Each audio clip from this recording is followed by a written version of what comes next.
Welcome, everybody, to Adrift in Aldhalor, our weekly actual play D&D show set in our homebrew world of Aradun. That's what it's called. Our music is licensed through soundstripe.com. That's not true. That's the old one. It's musicbed.com. And our ambiance is not licensed, but used sometimes through Syrinscape.com. Shannon is sick tonight, unfortunately. We're wishing her well. So Stefan will be delivering our usual announcements. Take it away, Steph. Hello, friends. It is I, Shannon, here to give you announcements. Fuel your adventures with Arcane Spectacles adventure mugs available in 11-ounce and 15-ounce sizes. Their sturdy ceramic mugs, complete with high-quality printing, are perfect for TTRPG and D&D enthusiasts. Start your day with a jolt of excitement and choose your size for the ultimate gaming experience. Get yours now at arcanespectacles.com. Wow, I didn't think Shannon was supposed to be here tonight. Next, we have Underground Oracle Publishing. It is the best-selling Emmy-nominated TTRPG. Can't keep it up, especially with that. Underground Oracle Publishing, Emmy-nominated TTRPG publishing, building new and exciting settings for the cipher system of every genre you can imagine. Each setting includes everything you need to explore its unique world, including lore, species, descriptors, foci, creatures, ciphers, artifacts, and all of the rules that you need to play. For as little as $3, you can join their Patreon and help shape each of their worlds that they create. Next, we've got Eddie Yorke. He is our character artist. You saw his illustrations on a loading screen and in that lower right-hand corner on all our character cards. He's an illustrator based in the UK who makes art for games and books. To visit his profile and get in contact with him, visit eyorke.com. And then we have 1985 Games. They create affordable, accessible, high-quality accessories for Dungeons and Dragons and other tabletop role-playing games. Sean uses their NPC cards. Do you want to tell us about the NPC cards? They're great. Fantastic. I get ads for them all the time on Instagram, and I really like the aesthetic they have. I've never purchased anything from them, but if I do, I'll be sure to use the code paradiceprod, that's PARADICEPROD, for 10% off your entire order. We also have recaps on Discord that Sean provides for us, sometimes in a timely fashion, sometimes he takes his time. That's okay. I also procrastinate. It's part of life, right, guys? Yeah. So you can also discuss our sessions there and see when we upload things to YouTube. If you want to join us in other places, we're also on Bluesky, Twitch, Twitter, YouTube, Discord, Instagram, and TicketyTalk.com. Actually, I don't think they have a .com. And yeah, I think that's everything, right? That sounds about right. Cool. So, thank you, everyone, for your time. Gesundheit. It didn't happen. I'm sorry. Oh. Oof. Alrighty. Let's jump right into it, I think, then. Oh, hell yeah. I hope Alex comes back with another spectacular burp. Alrighty. I'm going to check with my my local weatherman first. Stefan, what day is it? I have no fucking clue, man. It is, by my count, the 15th of Ilsavala, a Vensdag, or Himmel, as they like to say. I think that's correct. Is that what is okay? Cool. I had, like every single week, I'm a day behind. But I trust your accounting better. Because I was a day behind last week and did not correct the old sheet. So I'm going to correct this now so that next week, guess what? I'll have the right day. I did have the right day of the week, though. Well, that counts for something, right? Yeah, right? Like the SATs. All right. Last we left off, Fyrn found himself stuck within that same wintry dreamscape he did a week prior, wandering the icy lands, trudging towards a hidden temple on the mountaintop. He found himself ascending endless steps, but then suddenly a loud cracking noise and a pain on his face, and then another, and then another. Eventually he awoke to reality and found himself in the midst of a fight on the streets of Hyven in the Widow's Ward, beating up what appeared to be a mugger of some sorts, while his friend had cracked him over the head with a board of wood. Thankfully, this awoke Fyrn out of his fugue state created by the mask, but it may have not been the nicest wake-up call in the middle of the night. He slowly made his way back to the where he was resting for the night, taking particular note of the direction he was heading in, finding himself traveling northward in Hyven towards the Widow's Ward, very similar to when he was on the ship and he found himself traveling northward as well. This time, Fyrn remembered more of the dream and sketched what he saw. Later in the week, he would begin researching these visions at the library. At the same time, Jaquet began carousing about town during this downtime, looking into the different taverns available to perform in across the many districts of Hyven, both richly and cheap, to see where he could find more information, but also advance his career as Jackie Touche. And furthermore, he was looking to see if he could find the local gossip and or opinion about the Commodore before their meeting later in the week. Most folks had mixed things to say about the Commodore, but the most thorough rumor was that she had at one point wanted to be a hedge paladin, a particular oath of the road sort of paladin meant to protect those who needed the most protecting. And that there was some part of her that was deeply spiritual that may or may not have been crushed by her time in politics, so to speak. Furthermore, during this downtime, Bruce began exploring the School of Artificing, getting access to their facilities, or most of their facilities, to continue his own research, but as well as the work of Septimus. He also sent a very lovely, lovely sending spell to his Grammy, who did insist that he call more often. Saskia salvaged some of the parts from the bed of the dock from the party's fight with the ancient machina, and in the process also committed some petty crimes. At the end of this 3 days of rest, the party prepared for their meeting with the Commodore. Part of this prep was finding their old friend Reardon, the former bandit turned reformed employee of Jaquet. He did inform them of what he learned about the mysterious crime lord, Mr. Greaves. The most significant thing that he had learned was from a loose-lipped man named Jace, who was from the capital, Solonel. Specifically that there is a woman within the Otter Business's VIP section who goes by the name Oakwood, and that she is Mr. Greaves' main liaison, that the most direct path to Greaves was through her.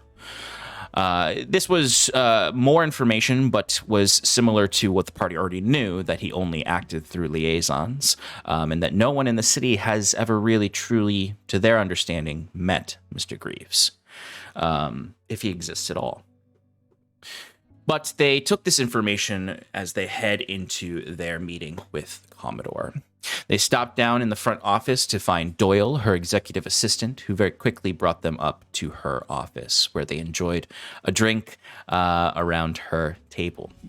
Sass, while the business was getting started and the drinks being poured, began looking and slightly obsessing over a small globe that the Commodore had in her office, particularly paying attention to Gwenvalir, the other continent where Jaquet is from, and ostensibly Sass is as well, from the best case she can understand from her 3 years of backstory and completely missing memories from before that.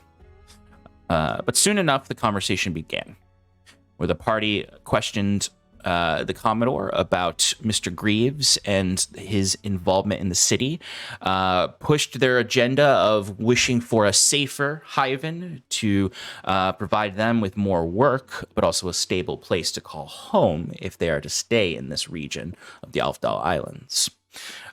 All the while, the Commodore looked at them with some skepticism, as she has in the past, but did open up and express appreciation, mingled with threats, for their work within Asia. Where the conversation ultimately led was that the Commodore is going to provide the party with potential work. She is christening them as agents of her office, which is going to give them access to particular bounties that are only found in the Commodore's office, all part of making a safer Hyven and cleaning up those pirates and bandits and other ne'er-do-wells who don't necessarily fall in line with the Commodore's vision of Asia's future.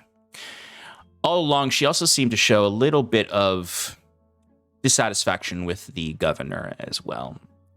But she promised them that they would have access to these bounties and that they ultimately would lead to something larger like a Mr. Greaves.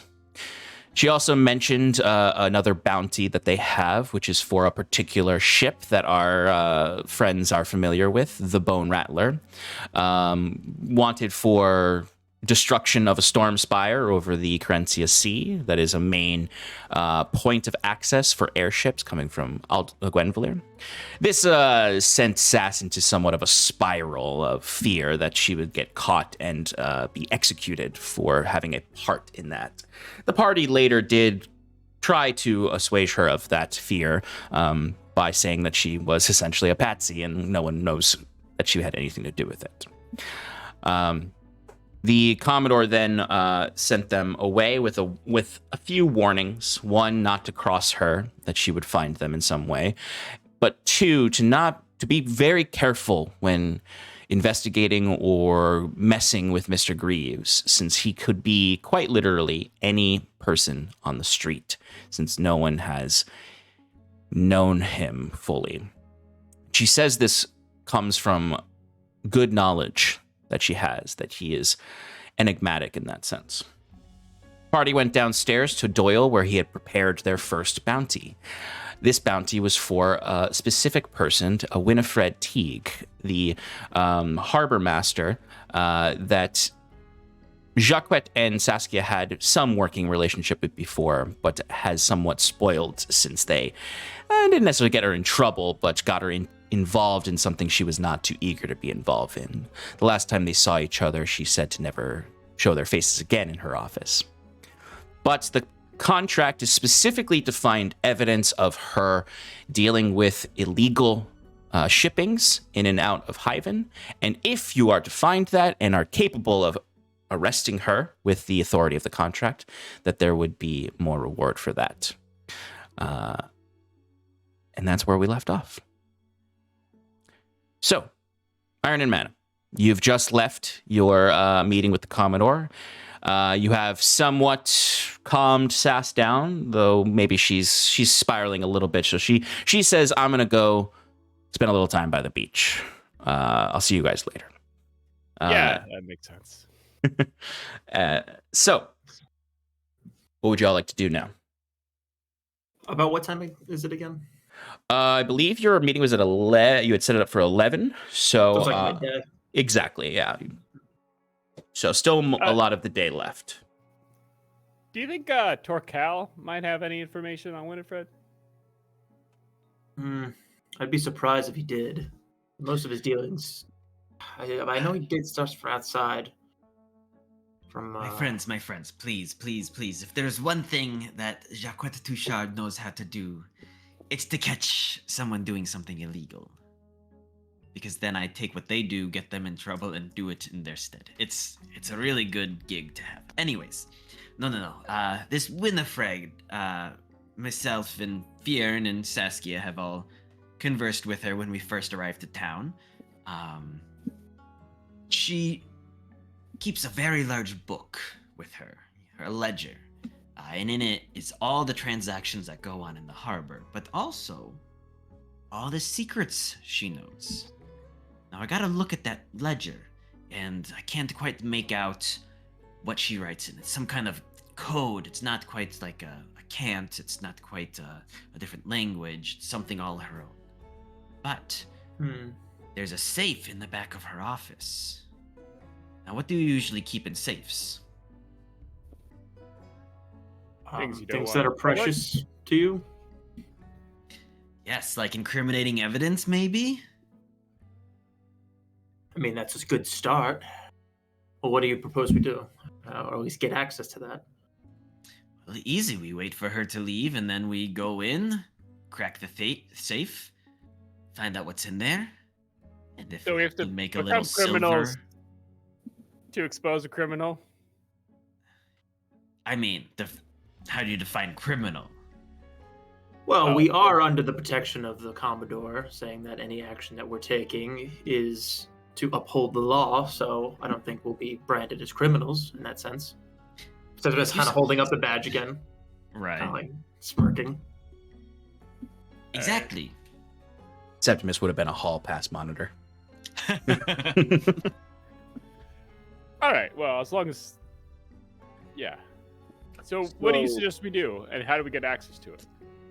Do we just storm in and say, "Hey"? No, my friend. A little more nuance is required here. I say we stake out the office in the evening when she leaves. If we wanted, we could tail her, see where she lives, and maybe, if there's anything more to learn from that. Or we can all just enter nonchalantly, of course. Break in, get the information that we need, and get out. Boom. I also happen to know that she has gone to the Otter business. That's where she met me last time. I don't know if she goes there often. Fyrn, have you ever seen her when you've gone about there for fight nights and whatnot? Fyrn, I don't think so. I don't think Fyrn has actually. Did Fyrn meet her? When we first... When Oh, we you're right. first got in. You're right. Yeah. But the second time they met and they basically pushed her to give them information, I wasn't there. Yeah, you were only there that first time, or the Right. second time for them, first time for you. Cool. If Sean doesn't remember, that means she doesn't remember either.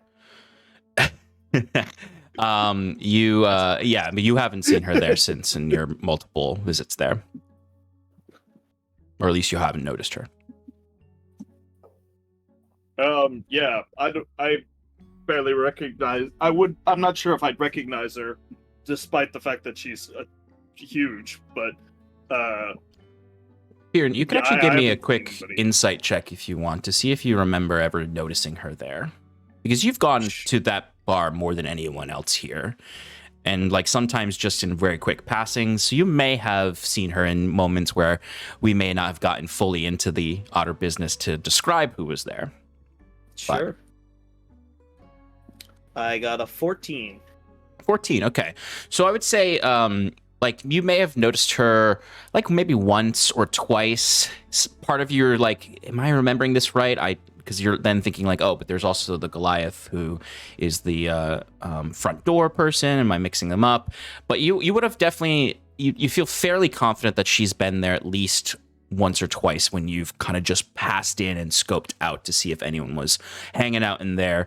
You even may have noticed her on one of the nights recently when things were a little more dead there, which may indicate that she isn't just someone who goes there for the illegal side of it or for the gambling, but it's a regular spot for her.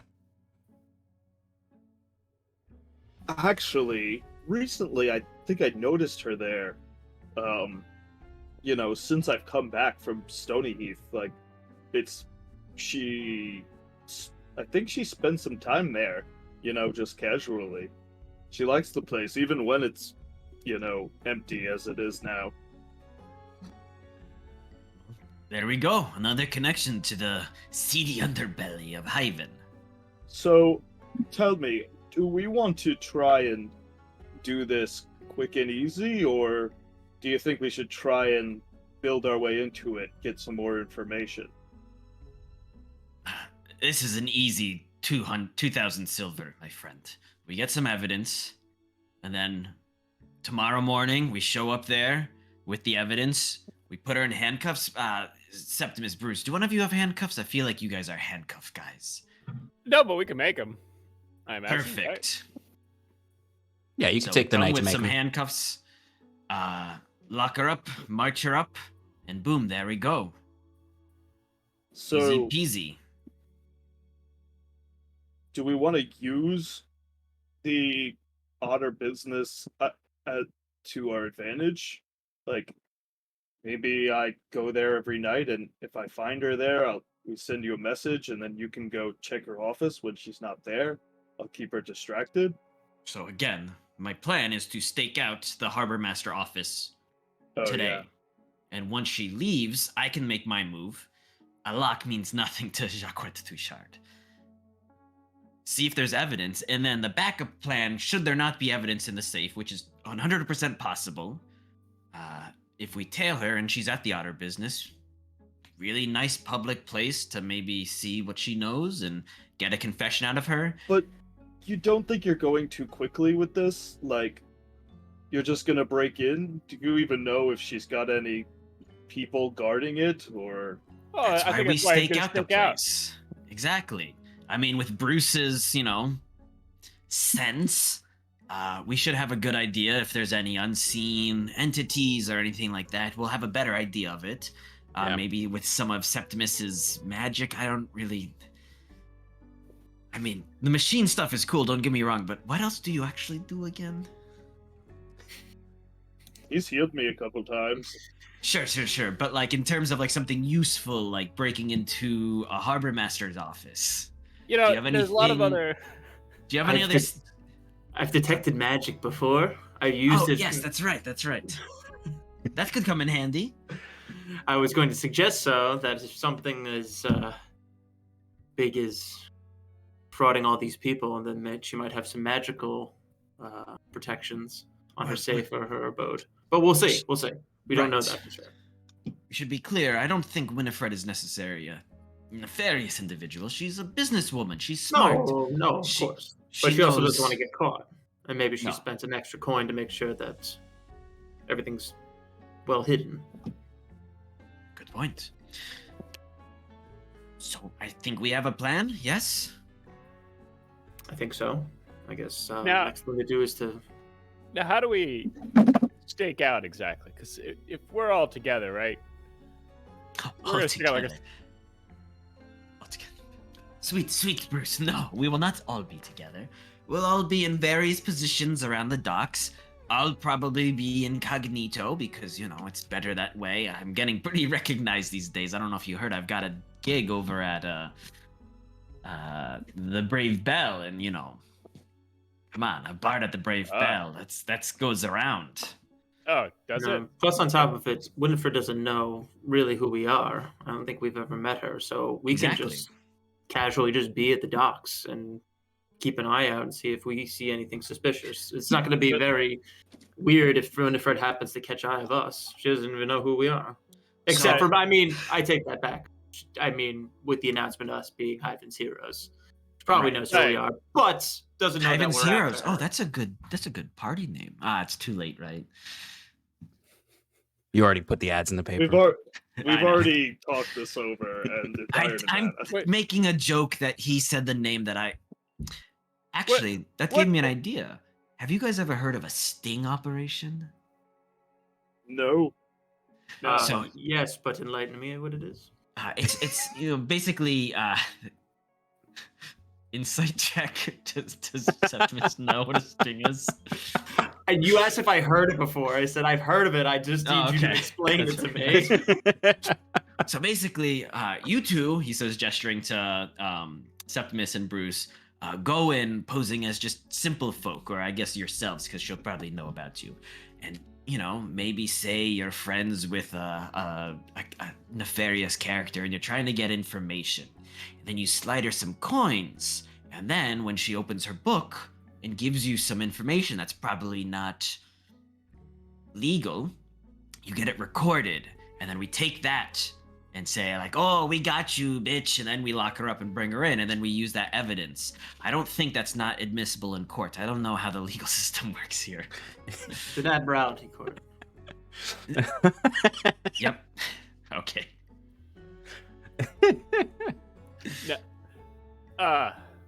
Just spitballing here. I don't know. Yeah. Okay. So like, let's flesh this out a little bit. All right. So we go in there. Sure, right? sure. And what goods, or illegal goods, or what do we ask for exactly? Information. That's what she deals in. She deals in What information. kind of information? Bad people information. So be like, hey, like I was wondering if any like what are those fucking armaments called that come from Halcyon, Bamco or something? Yeah, BAU. Yeah, the BAU. You go Big like, fucker, hey, I heard that you're the woman to talk to about BAUs being shipped in, and she'll probably be like, I don't know what you're talking about. Actually, then how I'd does be she like- sound? She's got like a thick Scottish accent. I don't know what you're talking about. Jaquet can on. Yeah, you can actually do. You actually perfectly have the ability to do mimic it. Yeah. Someone's voice, so he does that in that case, which maybe you all think is impressive. Bruce doesn't have anything to relate it to, so he's like, okay, it could be some random person's voice. Trust me, it's Hells. perfect. I thought that was gonna be you hear better. from like afar from Sass being like, that was exactly right. Thank you, Sas. Wait, I'm still mad at you for something. I don't know. Then she All right, goes, so soul, and walks last away. looking toy, for and then these, we're good. We're looking for these illicit goods, and we're just trying to catch her just openly telling us that. I don't know. It was just an idea. I mean, maybe my other idea is better. I think the I first guess one the- was better. I think it's. I Okay. think it'd be too suspicious if we go Okay, in okay. asking for illicit goods with her knowing full well that we're working under Sypogen and the Commodore. All right, Good well, point. Regardless sticking of out- how much gold or silver we give her. So as far as like staking out, right? Like we're just gonna loiter and just like kind of like hang around a little bit. What do we do to like not make it obvious that we're just kind of Well, you and I could just have a conversation. We could just talk to each other, make it seem like we're just there. for 5 hours? How long are we doing this for? Well, I imagine, Sean, would I imagine that I know what time the office closes? Yeah, you know, it's maybe not perfectly no, but like based on your interactions, you can assume that Winnifred is a workaholic. He stays until the office closes, and that's usually at sundown, once the sun has set and the day's operations for the harbor have ended, and she has a someone take over for a night shift in case anything happens. And it's really at that point, it's more so like the person who takes over is more like security than they are like dealing with anything. What if we used what we know about the bunk? Well, maybe we don't know it, but maybe we could like pretend that we know more than we do, like you were saying, in a different way. Instead of us, going in and presenting ourselves, maybe we send her a note from some sort of message service, something magically protected or something like that, and say that we're from the Bunkos Apparatus Union and that she fucked up and she needs to meet up with us somewhere. Get her to pull all of her stuff out, or like have her bring her her books with her, and then we can catch her not on her own turf. Is there any way we could forge a document from an official? Oh, I don't know. I might. Of course I can. I can do anything. Well, we just now need just the name from an official. We Now, did, Sean, would I we did know? meet some Bunkos people in Stony Heath, right? The Astor residence. Is that right, Well- Sean? This is a question for you too. No, they were particularly more like the archaeologist, particularly interested in magical artifacts. It's There was that Alician wood elf with the pinkish skin and silver hair. I don't know Yeah. if we caught their name. Did I give you the name? I don't think you I don't did think catch you the name. did. But they were of the Astor family, and they were more interested in the relic that you guys were finding, the artifact, than they were interested in anything like artificing. They're like the collector family that cares more about finding powerful Right, artifacts. but they were a peer house to Samara, Yes. right? Yes, correct. So maybe we, infer that somebody in the Samara house has something to do with it. You could also ask around for that kind of information, but also Bruce probably has some of that information that we may just need to discern what he knows. Roll for? That's what I was just gonna say. Yeah. So Bruce, you can give me a history check. Okay. Probably sounds like the right thing here, unless you I'm have gonna give myself something. a little guidance. Fair.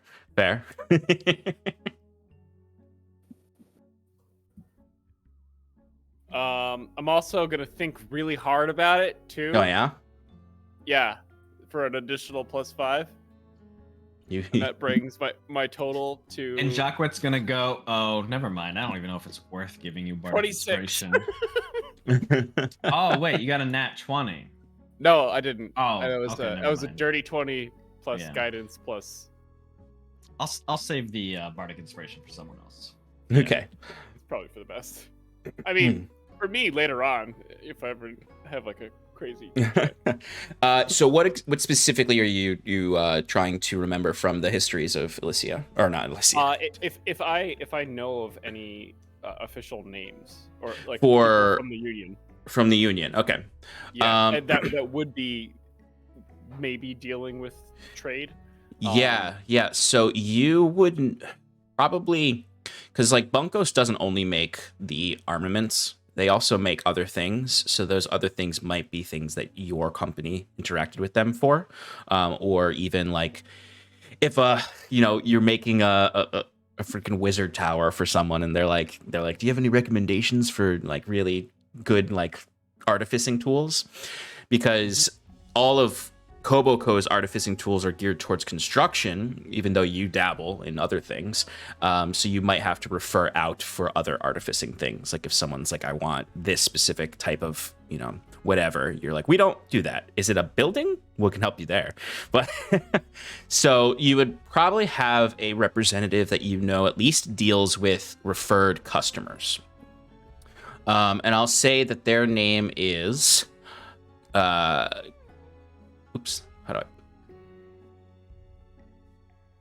Amalius. Amalius is an elf that works in the Bunkos Apparatus Union. Amalius is not an artificer. Amalius is purely someone who works in client relationships, and might have a lot more to do with the shipping aspect, especially for external shipping. But your family has referred people to Amalius, who is somebody with at least I'd say a middle management level authority within the Bunkos Apparatus Union. Right. You know that he is someone who likes to deal with people, and is very much so. You're not so sure how corruptible he is.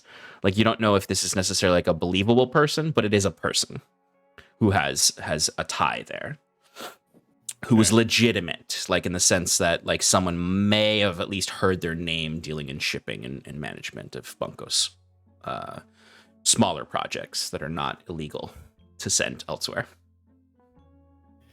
Yeah, Jaquet, you can use the name Amalius. If you want to, Amalius, how do you spell that? well, Amalius. Damn it. I put A. Okay, sounds good, God. Thank you. As far as, because you got a 26, right? Yes. Okay. So you do know that there is, I'm going to give you a little more here. That's not just a Bunkos person, but I'm going to give you a Samara person as well. Because this person is just pretty well known in Halcyon as a Samara family member. Very much so, for lack of a better way to put it, a bad boy of the Samara family. This is one of the sons of the sort of archons of the family. Cassius Samara is someone who is known to not necessarily do illegal things, but be more of a wild card within that family. Okay. And he is another one of those halcyonic elves that have the pinker skin with the somewhat Elysian-like features. It's kind of like if you crossed an Elysian and a Gwyn elf. Almost as if, they might have an ancestral tie to the elves that never left Aldhalor.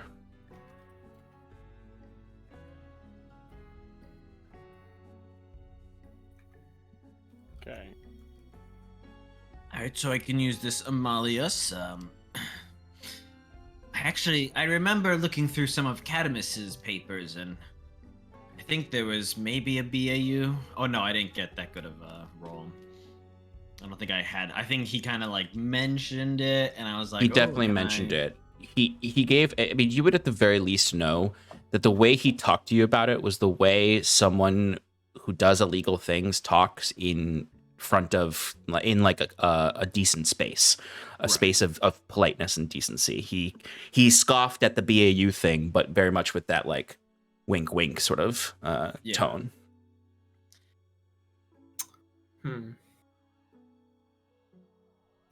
You certainly know Cadmus does shipping from Halcyon to here and back, and based on the conversation may have some illegal ties.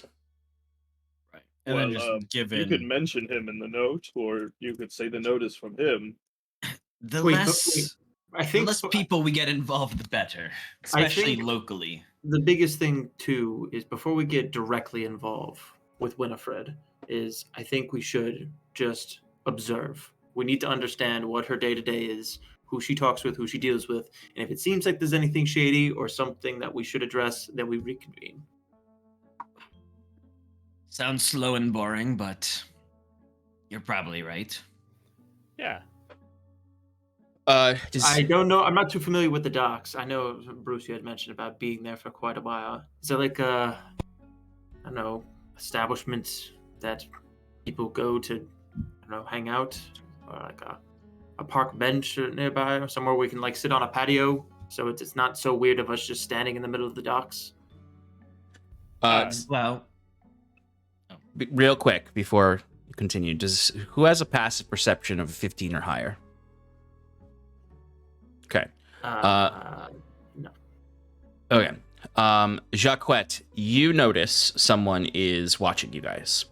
They don't look like a particularly threatening person, but they do seem to be, because I imagine you guys are kind of halfway between standing around talking and walking and talking. Like you may be walking and then stopping and talking more, or maybe you're just hanging out by the park in front of the Commodore's office. But there is a halfling fellow who's looks to be, maybe in his 50s. He's just wearing a cotton tweed suit, very classic Shire-like hobbit attire, with a with a half cap on. He's got a tan complexion with some mutton chops of this sort of sandy blonde hair. The top of his head seems to be cut pretty conservatively. Not those long curly locks of those Shire halflings. But he's got a toothpick in his mouth, and he is clearly writing notes. And you just notice him. He has a journalist vibe. Yeah, I was gonna say. Is he like very far away, or like? I would say, Jaquet, he is 100% within earshot, but he is like, he's definitely hiding. It's not that he's like just standing around. Like you can tell he's basically doing what you all were planning to do later this afternoon, trying to appear like he's not really a part of anything, that he's just sort of, enjoying the nice trees and nature. And then occasionally he'll write things down in his notepad, very much trying to hide, not just there.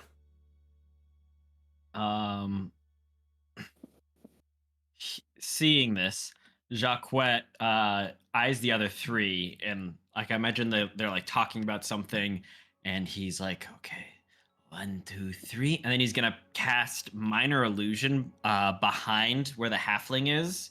I guess the range is 30 feet, so if he's past 30 feet, I'd say he's within 30 feet. Okay, so yeah, just a loud bang from behind him, and then, using like feline agility, Jaquet's gonna like rush up to him when he basically turns his back to snatch him from the back of the collar and kind of drag him out into the light. Okay. So you cast this minor illusion, and this guy's just doing his job most likely. So it's not like he's prepared for something like that.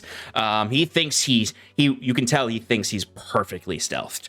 And as that happens, he turns, and you see he even like drops his notepad for a second and turns around.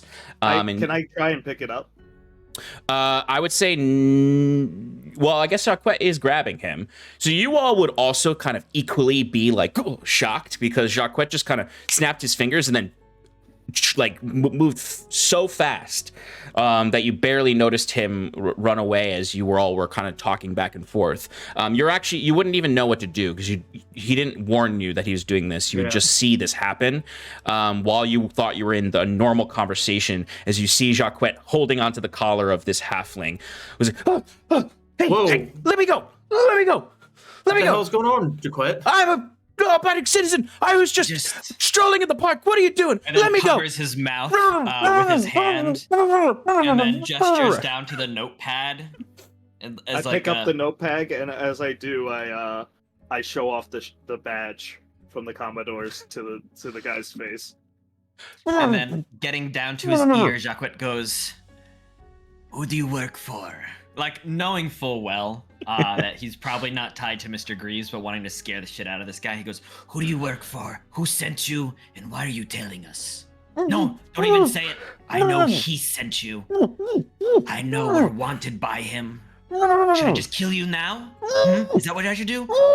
We can't risk any." And at this, he like turns to the other ones, like, and he's pointing the halfling at them, and like his eyes are like, like yucking it up. He's like, let's have some fun. Fyrn's, he's looking through the notepad, and he just rips out the parts that are about us. Septimus walks up, and he's just like, I kill him? I've seen him do it before. So when he takes his paw off your mouth, it better be the truth. You see, like the squirming has slowed, and he's no longer kind of like trying to talk through the hand, as you take your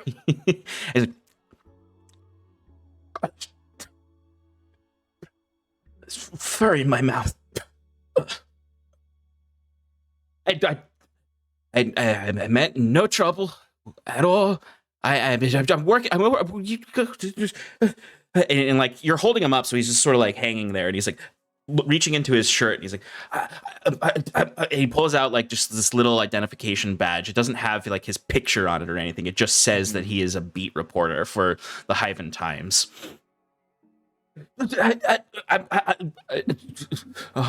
Just doing my job. I work for the Times. I work for the Times. You're interesting people. I was following you because you're interesting people. I work for the Times.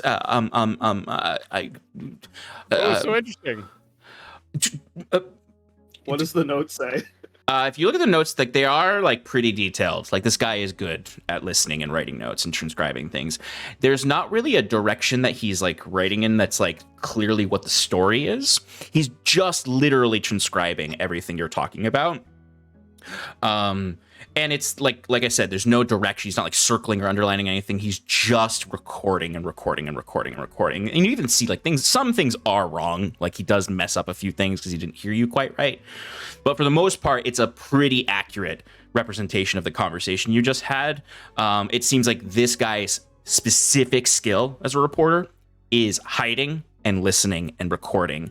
He just so happened to have rolled a 3 on his stealth check, but that shows you like he has a plus 12 to his stealth. Like this is someone who is specialized in this. Damn.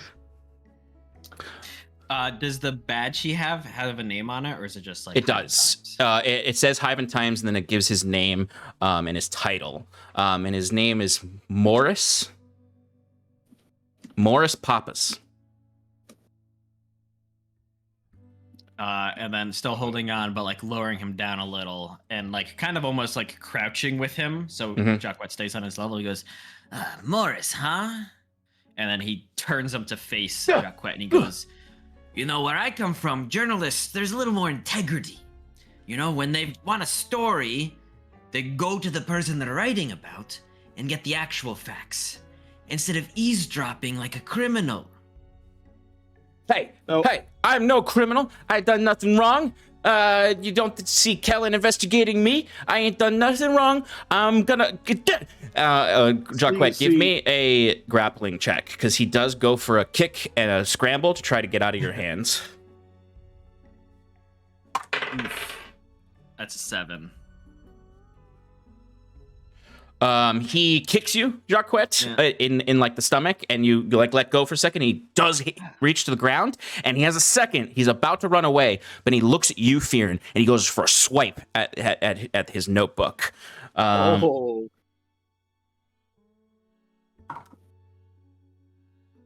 So, Fyrn, give me a dexterity saving throw to keep hold of those. Just a question. I have like a notebook in one hand, and I have the torn out sheets in the other hand. He would go for the torn out sheets. Yeah. Okay.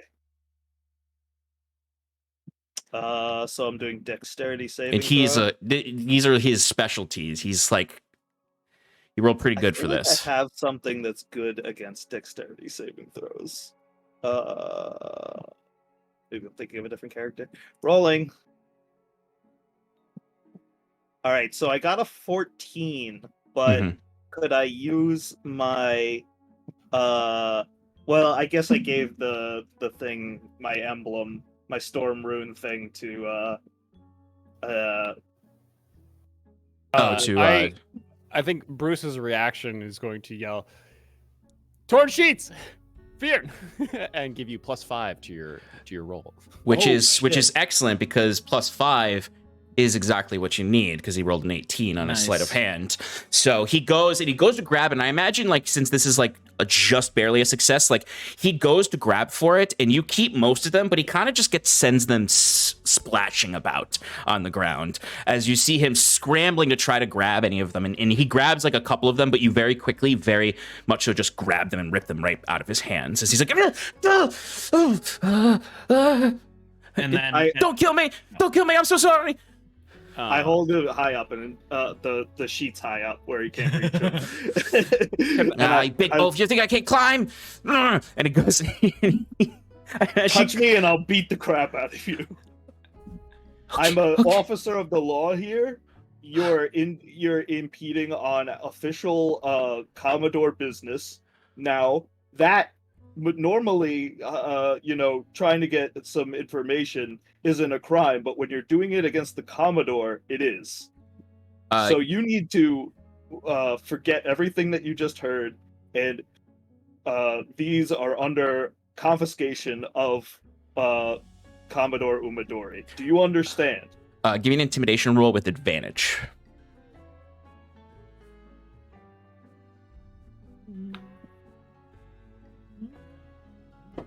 I got 2 17s, -1 is 16. He is your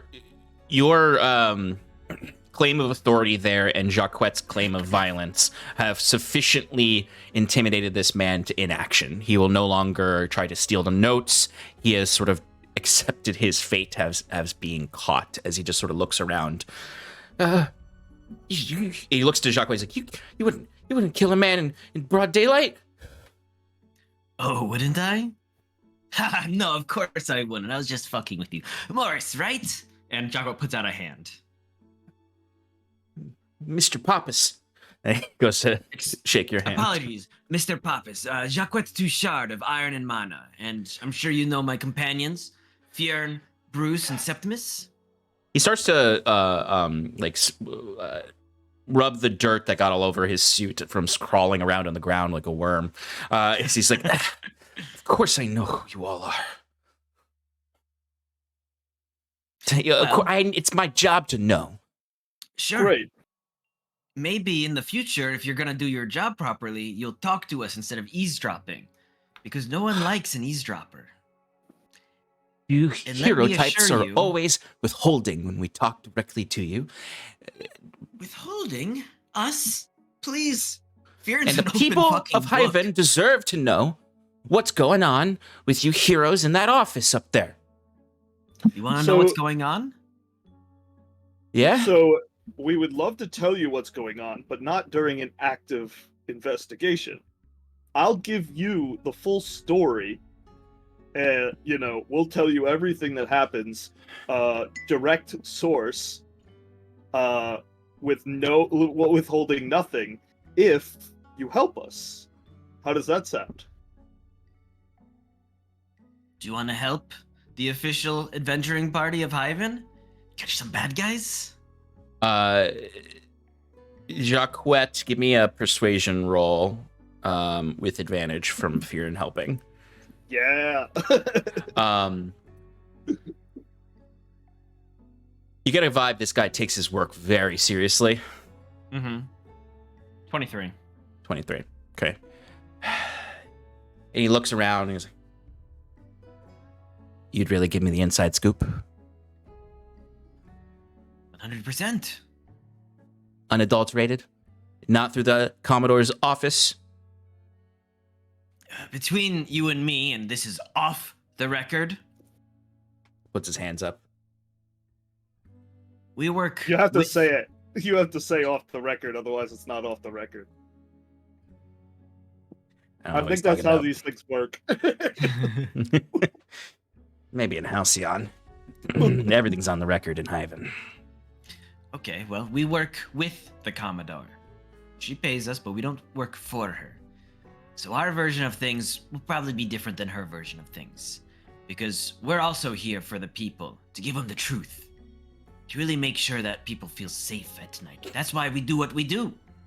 And I think Jaquet will start to go on a little bit, and like ad nauseum, and like the other three will probably get a little like, okay, he's doing the thing again, where he's like really trying to like be like, and we stand up for justice, and the little guy, not just in stature, but little as in like beat down, and we make sure that everyone gets their fair share, and the soup kitchens will be full. All right, Sure, Jaquet, sure. Jaquet. I've heard it before. But now, how much did you hear? Oh, I could tell you what he heard. Just a little bit about you all busting some harbor master through some other means, using your connections, using your strength, using your stealth, your guile, the things he just paraded on about for 5 minutes. Okay, well, apologies for the harshness, but you can see how that'd make our jobs a little harder if that were to get out before we apprehend the person. According to my notes, as he looks at his hands and there's no notes, he's like, you According should to be, you his should be notes. done with this job by tomorrow morning. Well, that's If just everything goes Jaquet right. being, Right. Jaquet. He tends to embellish, if you haven't realized. Me? On occasion, maybe. You're saying Jackie Touche embellishes? That's a scoop. That's an article in and of itself. This doesn't actually happen, but Jaquet grabs him and goes, "You say whatever you want about me, but you don't talk shit about Jackie Douche, you hear me? You don't talk shit about him. How dare you, you little..." Well, that doesn't actually happen. In his head, Yeah, he goes, Yeah, that. We see that scene take place, and then we cut back to Jaquet just seething, staring at there's a him. little twitch in his eye. His curled whiskers go, ding, ding, ding, ding. Jaquet, it's as that happens that you look down at his ID and you notice that one of his titles is gossip reporter. Oh. The other one is trade reporter.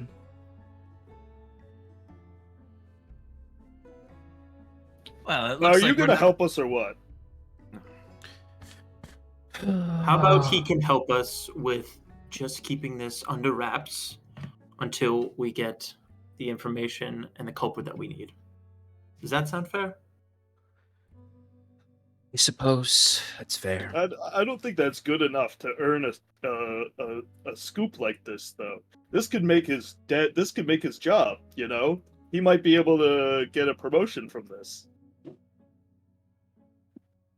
Well, if we succeed, Fyrn, you gotta remember, one scoop does not make a reporter. And not only that, but should he benefit from this in the future, I imagine we'll have a great working relationship, Jaquet says, looking directly at Morris.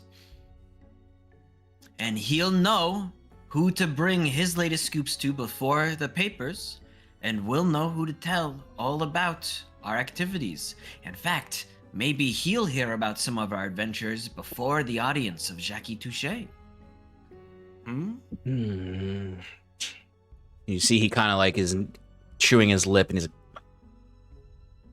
yeah, that's an offer I can't really refuse. Fine. Let's call it a partnership. He puts his hand out. Can I roll insight on that? Yes.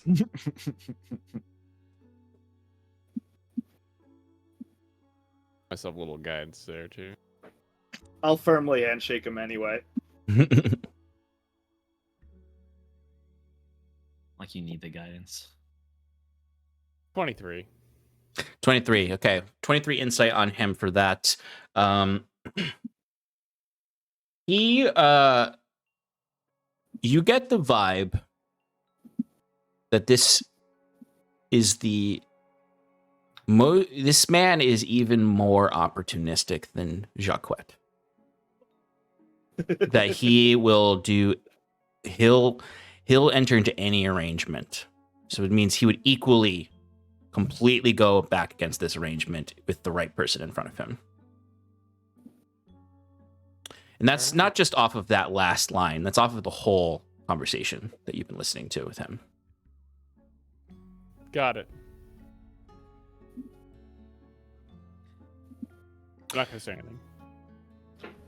All right, so if we do things your way, Septimus, I'll hold on to these. Well, if we do things your way, I'll burn these notes, and when we're done with the what we're doing, we'll come back and have a conversation with Mr. Pappas here. Once it's all through, and give him his story. If we do things my way, I can hold on to the notes. That way, we could give it back to him at a later date, and it's somewhat of leverage. And he can go help us maybe search or explore what we were talking about earlier. And then when we are finished with that, I can return them to. I can return them to him, and he'll have his notes as well. Well, What do you guys think? I wasn't on board with. You don't need to burn his notes. But that's. Are you sure? He got some things wrong in here. Okay, Well- how about we do it like this? We give him the story. He doesn't need the fucking notes, Fyrn. The notes are not leverage here. The leverage is that we're gonna kill him if he writes anything before we give it to him. Sorry, kill's a strong word. I don't know, break your legs or something? What the fuck? Oh, Maybe we could just find his family, right? He's got.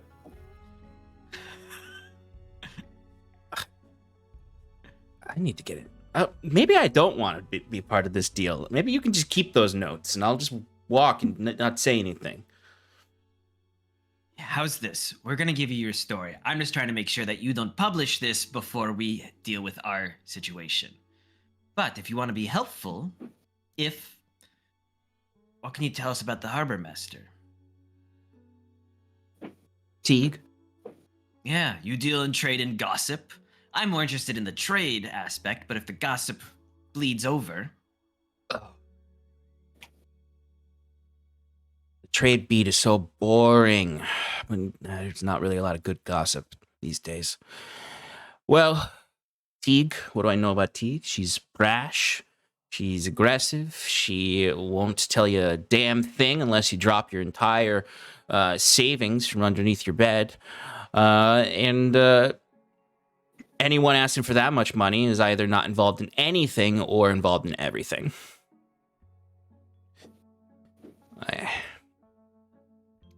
But I mean, if we're talking gossip, I do know there is a little love affair going on. I think I sees with Teague. I see her every now and then. She goes to the widow's ward whenever I'm sent on that beat, and she gets a few drinks at the outer business, and then she goes not to her house at night.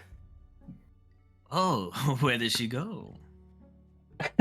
She goes to somewhere in the west side of the widow's ward, to an apartment building there. I don't know exactly who inside, but what kind of, it just screams love affair, right? You don't happen to know what the individual she goes with looks like? She just, I have my limits, and I will snoop, but I don't snoop that hard. Fair enough. Well, we may have a lead there. But trade-wise, I'm usually reporting things like what comes in, what goes out, things that things that Teague does want me to know. For the people to trust in the harbor, trust that there's good trade coming in through Hyven, that there's good resources. Occasionally, she'll spill the deets on pirate activity, which is my favorite. But I don't have a great per diem to get this information out of her. Of course. Morris, trade can really tell you the heartbeat of a city. Good trade means things are going well in the city. Bad trade, same thing. Where they're getting their imports, where they're exporting, it tells you what's going on in the world. Maybe look a little closer at your trade connections, and maybe, I don't know, you hear about the whales?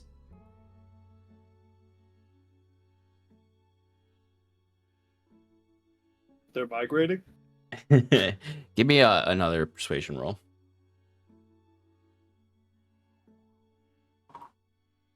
Uh, 20. Okay. He does not answer you, but his demeanor visibly changes. In the same way you've seen when you've told other people about Mr. Greaves, you see him freeze up and be like, I don't know nothing about whales. They catch them. They're filled with fat and blubber. That's all they're filled with. His eyes kind of dart away from you. Yep. Here it makes good lamps. Another export of Hyven's. Yep. Whale oil. Yep, follow that back to its source, and it'll tell you a lot about who's doing the business. I'm sure it does. For a little beat journalist like you, you're not trying to break any big stories, huh? And you can see the him struggling there, because he wants to believe himself to be a great beat journalist to crack stories, but he also is clearly showing an area that he has put a limit on himself. I am a good journalist, okay? I am a good journalist. I can find information. You want me to find information for you? I'll find information for you. Yeah, I can find out any gossip you want to know in town. And sure, maybe you're right. Maybe trade is its own form of gossip, and maybe I should reevaluate my understanding of it. But it will not be intimidated further today, good sir. Fair enough, my friend. We usually stay at the Cask and Crow. Where can we find you? I'm in the office on Mondays, Wednesdays, and Fridays. And I go out on the weekends and Tuesdays and Thursdays on my usual trek around. Today they let me out so I can... They heard about your meeting and they wanted me to go out today, even though I'm normally writing on Wednesday. How'd they hear about our meeting? Yeah, actually, that's a really good point. How'd they hear about our meeting? You think the Hyven Times doesn't know the Commodore's entire daily schedule? Okay, that makes sense. Yeah, but who on the inside is giving up their schedule? Probably Doyle, that fucking piece of shit. I don't. Hey, Doyle's pretty nice. Doyle's not. Who the fuck are you talking about, Fyrn? Doyle's that sarcastic little prick at the front desk that thinks that he knows everything. I hear he's a vampire. That's just his complexion. Are you being serious or You see Morris looks at Septimus with like sort of like, are you serious face? He's just a creep. Oh. I always wanted to see a vampire. I got some weird feeling from him. I mean, if there was anyone to be a vampire in this town, it would be that creep. But no, I can't. I'm not going to tell you who leaks her schedule to us. I mean, we could just ask for it usually, but we don't always get everything. I'm sure it's not a big deal, but I'll see you later. Are we done with Morris. this guy? Yep, I was just. Yep.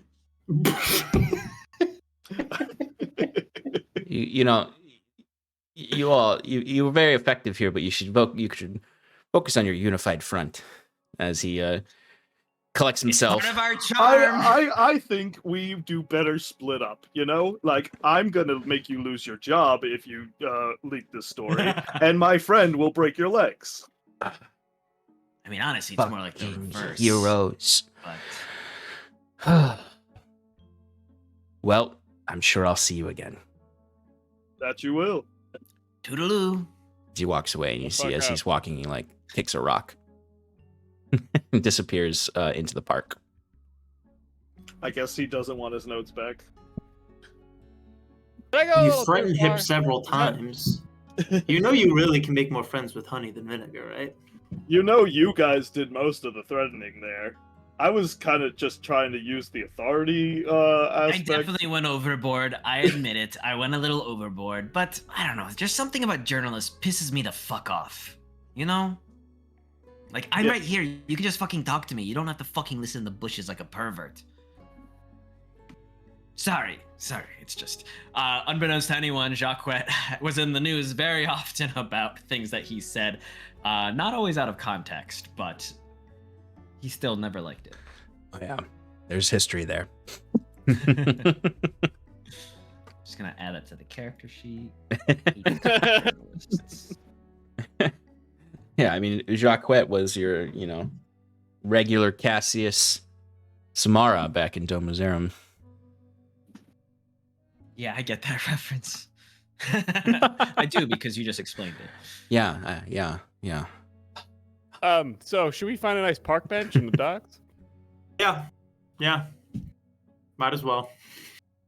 Do we have a game to play or something?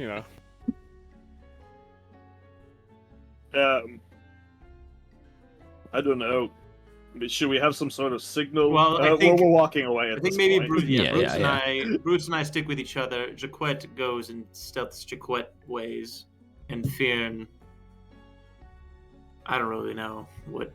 If Do you move boxes around just for I don't know. Yeah, could you maybe pick up a job on the dock, move some boxes around, see if you can hear some rumors. I do need some money, but I don't know if they'll take me. I guess we'll try. Why not try? Sure. Jaquet write you a letter of recommendation? Well, if they don't let me work there, I'll just start working out on the beach. I've been doing it every day for a couple of days now, so it won't look suspicious. You also asked Doyle for a job once. Maybe he can hire you at the Commodore's office. Okay, so you are all heading to the docks to Harborside? But I imagine once we're getting close to the docks, we kind of break off, so we're not just grouping together. Totally. Where it's Jaquet by himself, Fyrn doing his own thing, and then just me and Bruce. Just happenstance, go to the same bench. Look, fancy No. me. We're talking I to know. each other. I'm just on the imagining way. the two of you having just the most obvious conversation when you get to the bench. Like you being like, the bench where we're supposed to be right now. It's our sitting bench. The sitting bench where we shall be sitting for this evening to discuss our sitting conversation. How's the weather? I saw a mud crab the other day. Have you heard the news from the Black Coast Courier? Goodbye. Have you heard of the High Elves? What's wrong? Somebody steal your sweet roll? Yes, and we all enter into Skyrim. Everyone roll a new character. We're at Helgen. Oh, you're finally awake. Alrighty. So we have Bruce and Septimus. We're going to find a nice cozy bench. We have Jaquet. What is your approach here? So Jaquet's gonna approach through a back alley, like he likes to do, and he's gonna scope out the docks real quick. He is going to check to see if the dock worker that he had previously disguised himself as is working. If not, he's gonna check if the other dock worker, who I think his name was Marcus. There was a Marcus. There was also the first one had a name too. I think Jaquet made it up and got lucky, maybe, or he waited to hear the other one say something. Yes. No. Okay.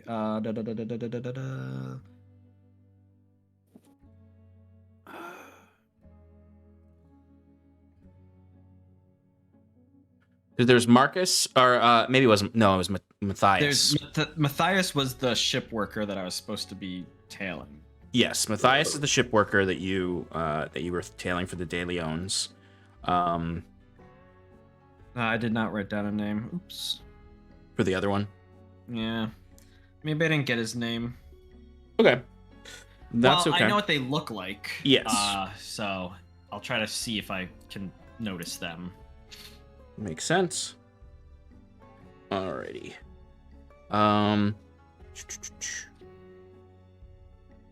Alrighty. So Jaquet, you can go ahead and give me a perception check for that. Are you looking to be stealthed right now, or right now you're just being casual? Probably casual. Easier Okay. to see what's going. Ugh, that's an 8 on the perception.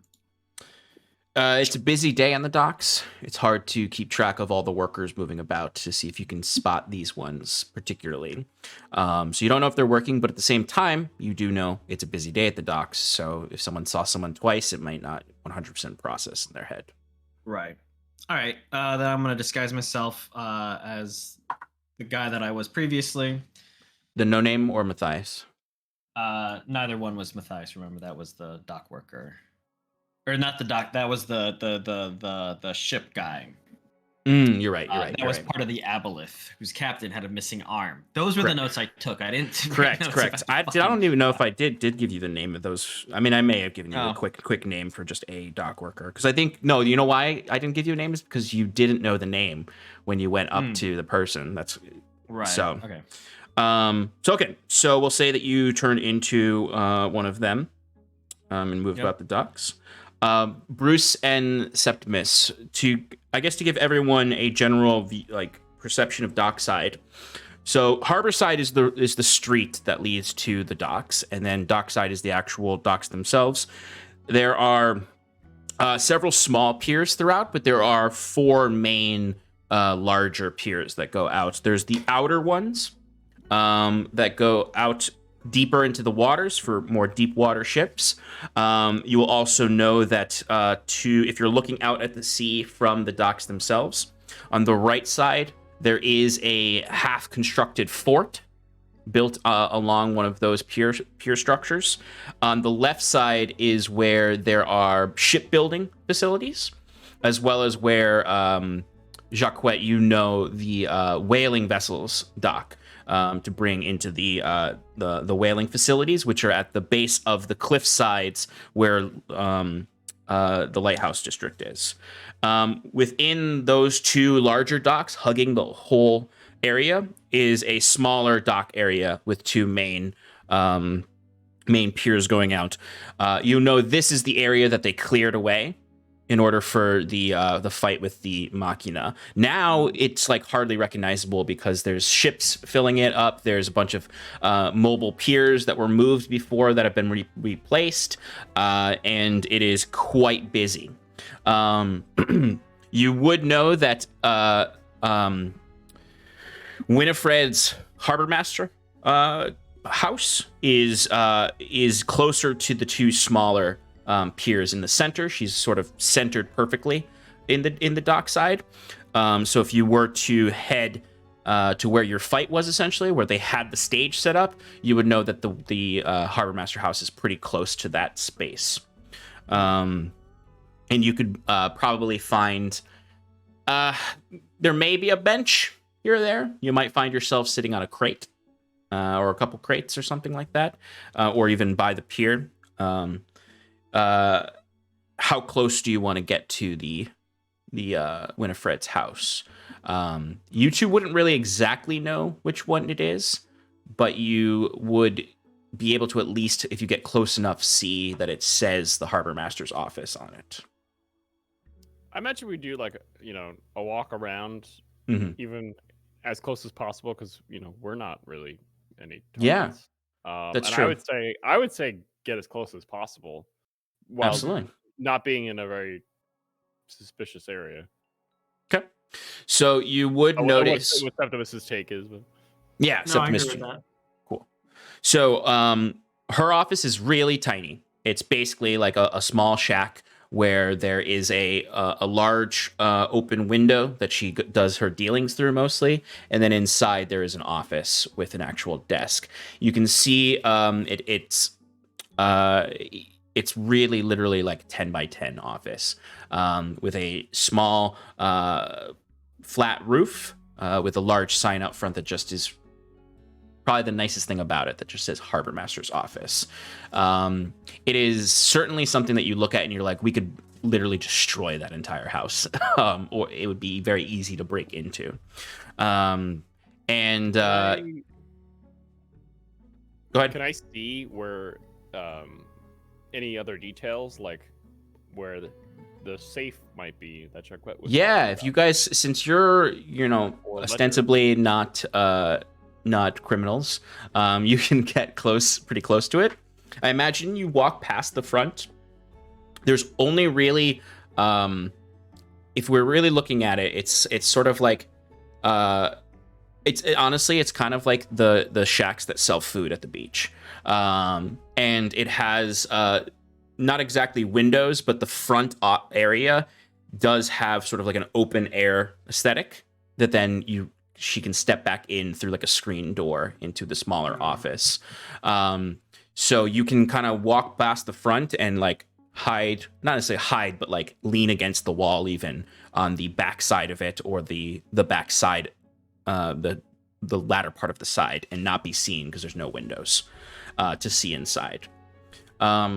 With your tremor sense, you would be able to see her, first of all, up at the front dealing with a customer, as she is a large Goliath woman with, well, you wouldn't really be able to see that part, that she has a gold tooth. But Septimus, you noticed when you walked by the front that she had a gold tooth. She has this very like wide grin with this red hair that flows back. As you would also notice that she has the ledger on her up there, and like tucked under her arm, or tucked under her arm, but it seems to also have like an attachment she keeps that does hold it, like a chain, when she's working day to day, moving throughout.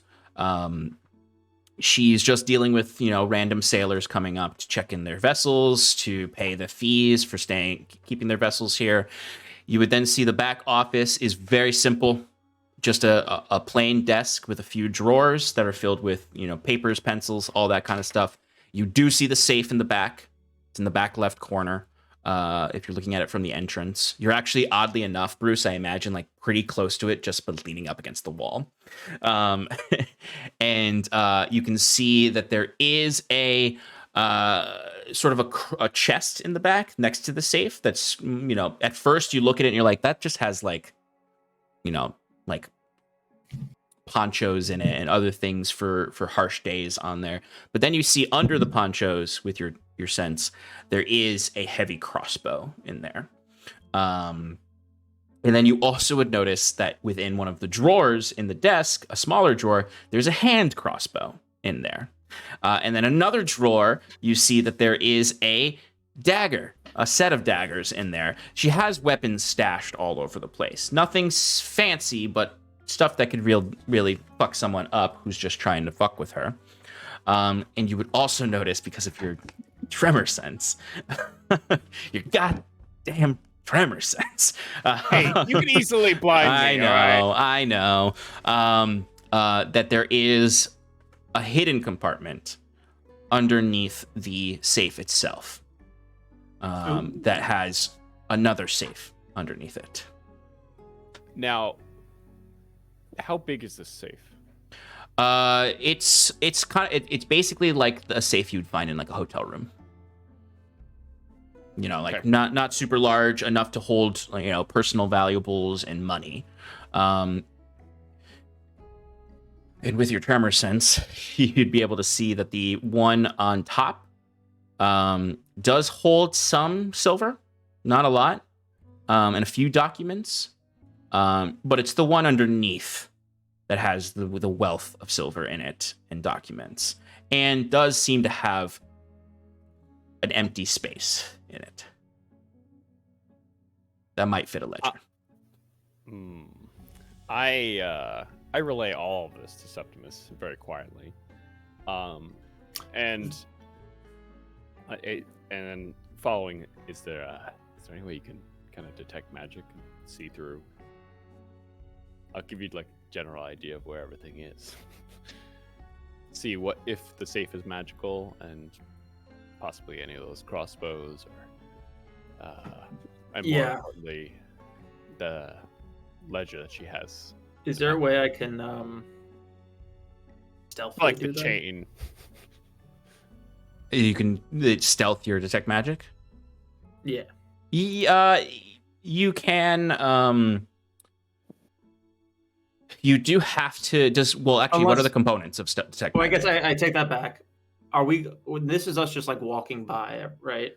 This would probably be literally leaning against the back of the shack, like just like literally sitting there, you know, leaning against it, just pretending like you're just waiting for someone or waiting until the next thing you need to do. There are people walking by you, a lot of like dock workers and sailors, and folks who are just going about their business. No one's particularly paying you any mind, except every now and then, Septimus, someone kind of looks up from their feet and kind of like takes a few steps back when they look at you, as they see your mechanical arm. Oh, right. And like that starts to garner a little bit of attention, where you even see a few people would start to like, they walk past you and then disappear, and then they walk again past you and just to sneak looks at your arm. So you are definitely not inconspicuous. Yeah.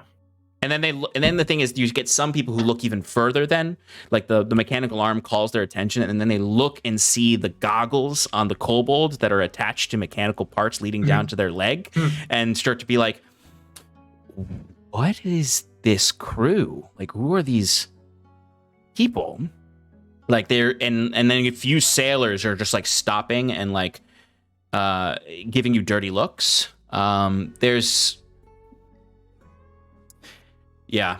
The arm is kind of drawing people deeper into the attention. No one is like staying too long. I'm not gonna cast any spells then. Yeah. No one's staying and looking like they're like, we're gonna beat the shit out of these Machina wearing jackasses. And dare they come into our territory. I was gonna say, Bruce would just look at Septimus in like acknowledgement that he shouldn't be around, and Bruce is going to walk away, and Sean, is there anything? Bruce is like could see what's in all these crates, right? Yeah, I guess that's true. You are able to see inside a lot of these crates. I do have a question for you. What's who? Bruce is gonna just like start like hopping, all right, down the dock away from Septimus. Bruce already has all his intel. He's going to try to draw attention to himself. Okay. Is there anything in metal in any of these crates? Metal, yes, there would be some metal sheets and other items, miscellaneous items.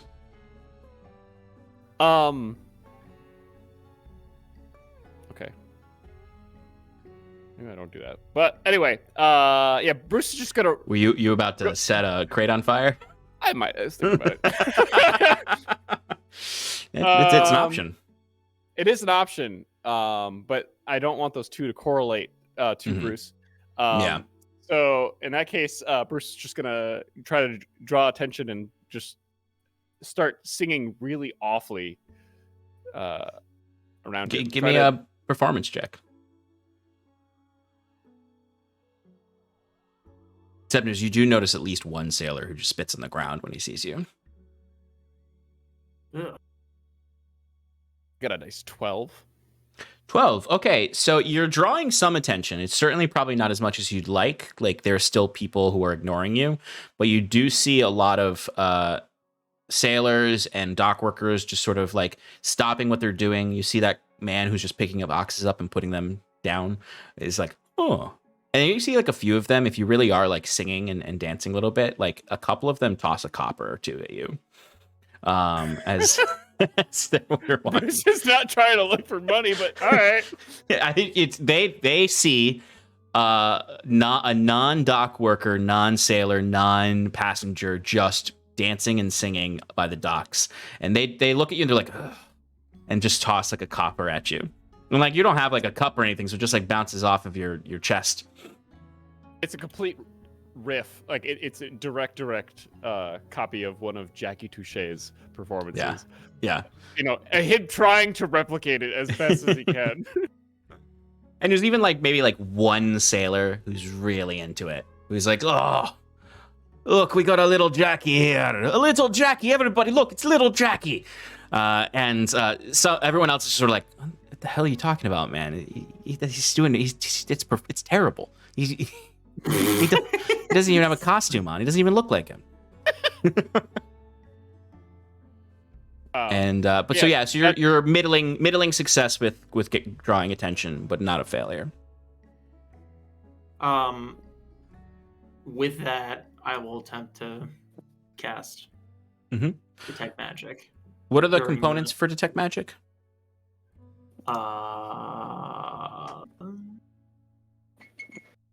Components.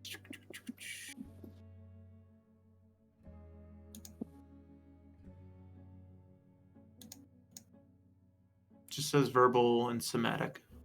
Okay. Give me a stealth check with that.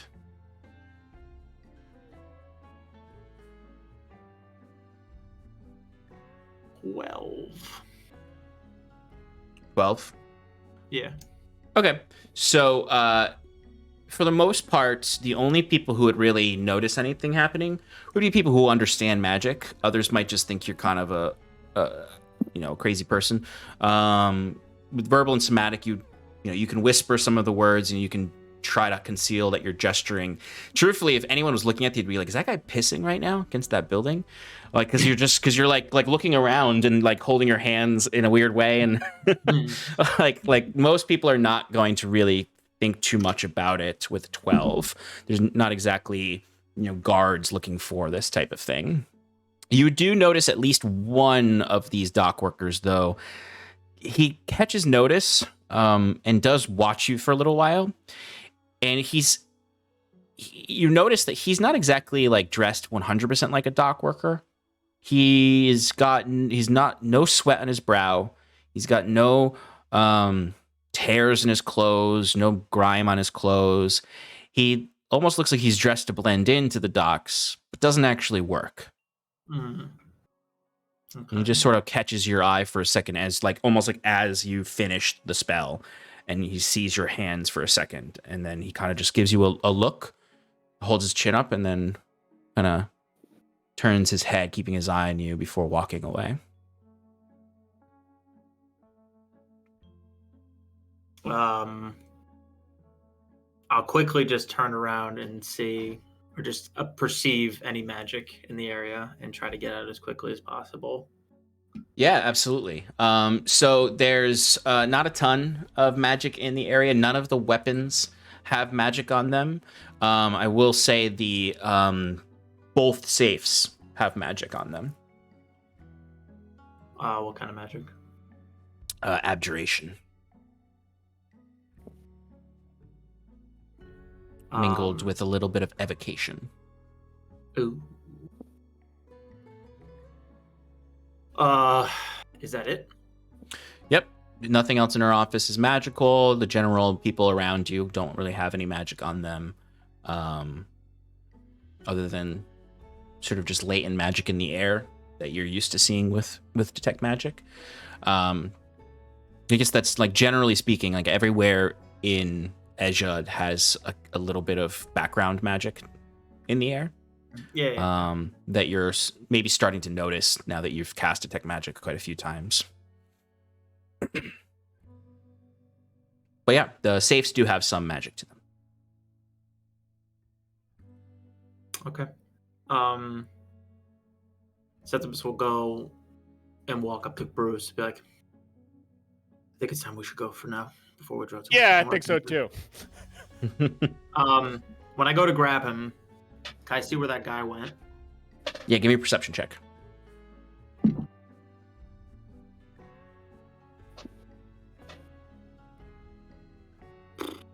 11.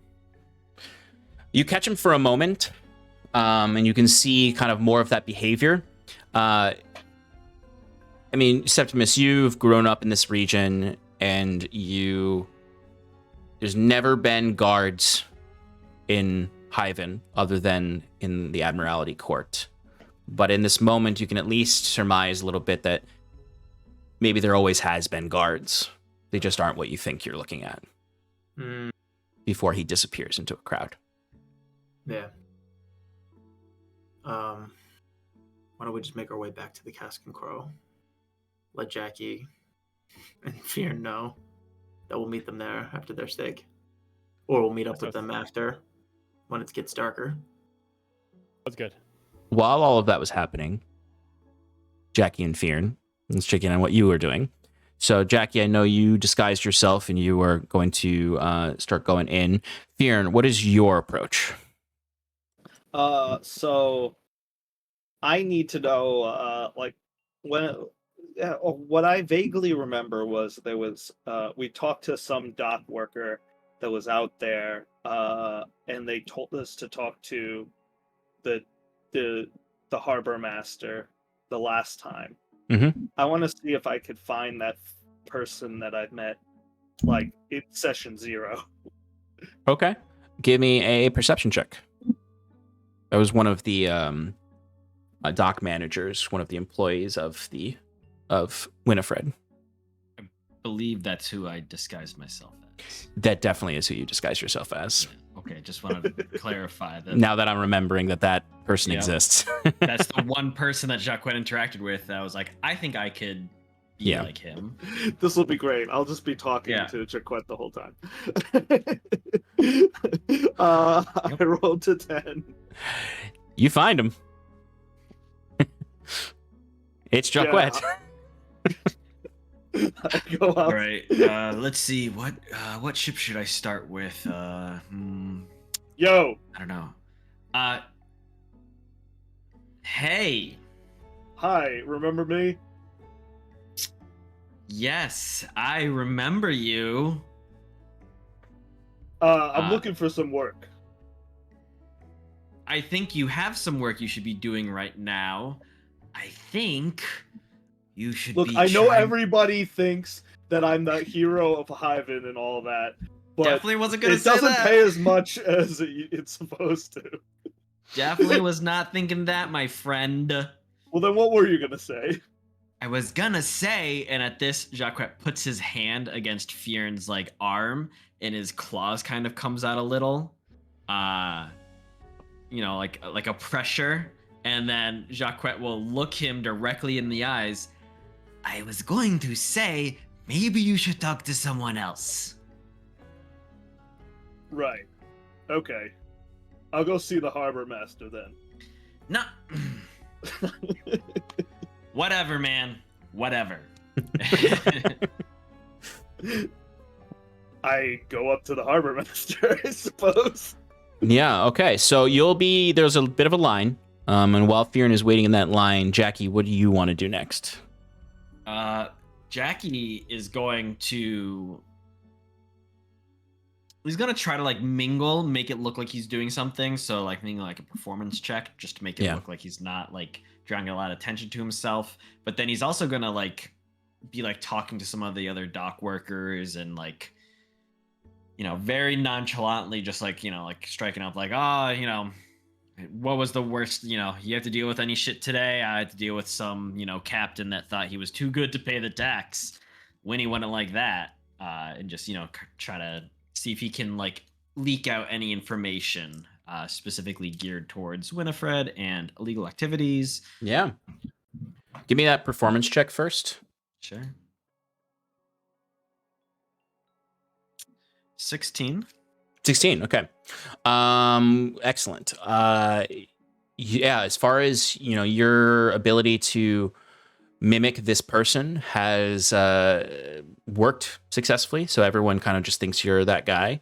Some of them are kind of like, why is this guy talking to us? Well, like, they're like, you know, he's one of those jackasses that works for Winnie. But so go ahead and give me a persuasion check for the sort of carousing around with it. 24. 24, excellent. Okay. Can you roll me a d8?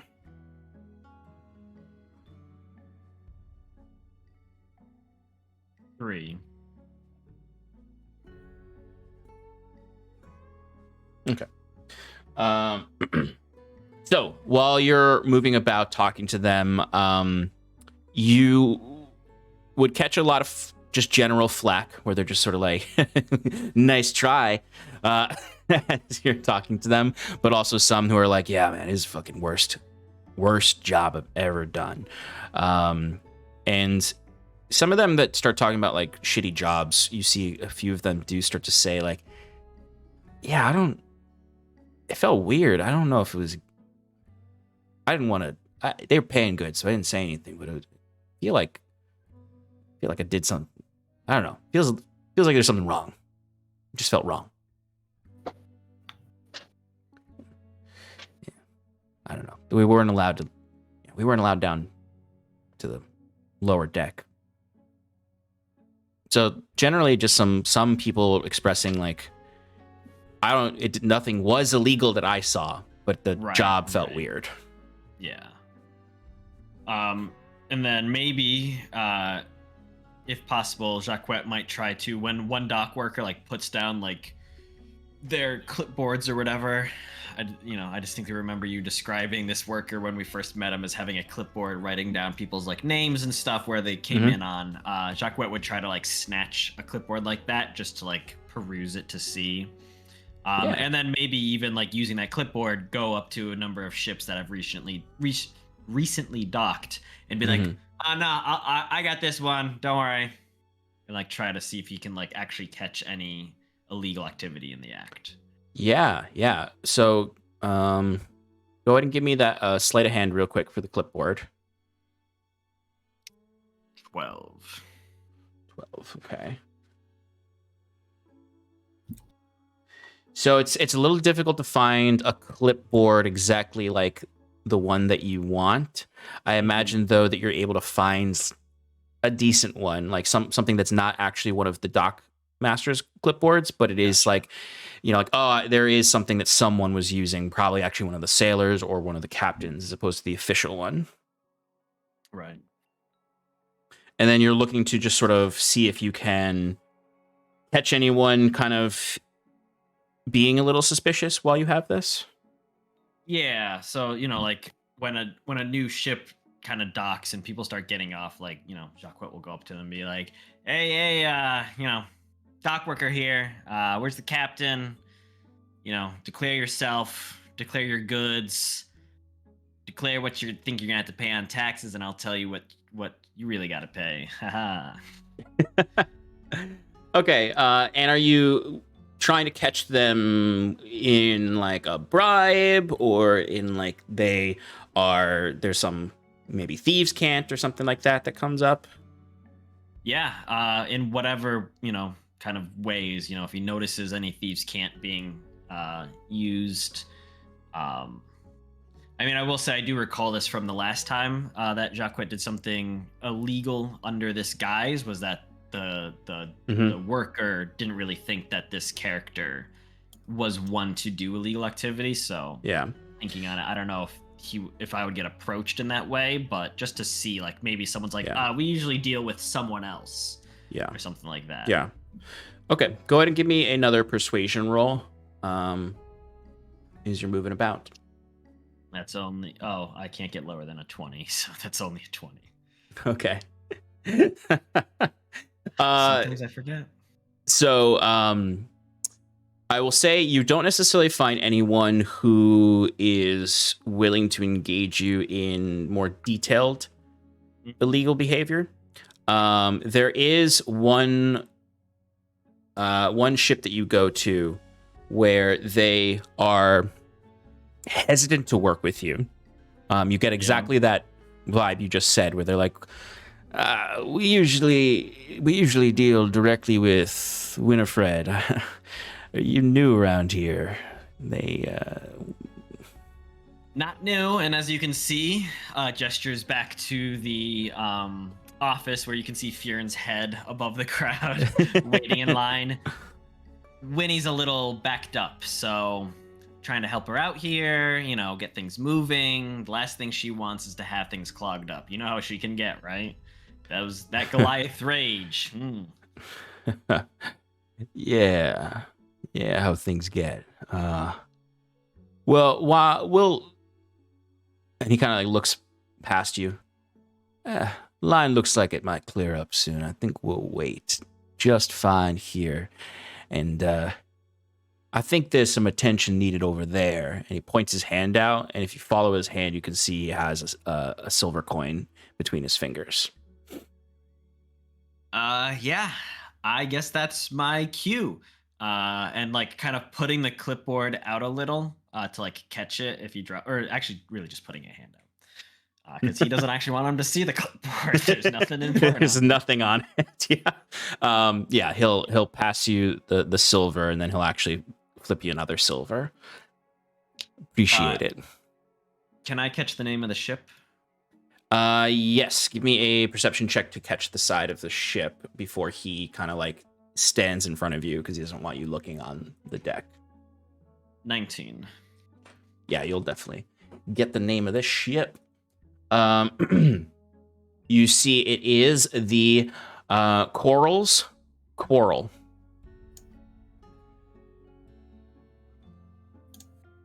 That's definitely been misspelled on every single ship doc ever. Yeah, right. All right. And you know what? It's misspelled on this ship name generator.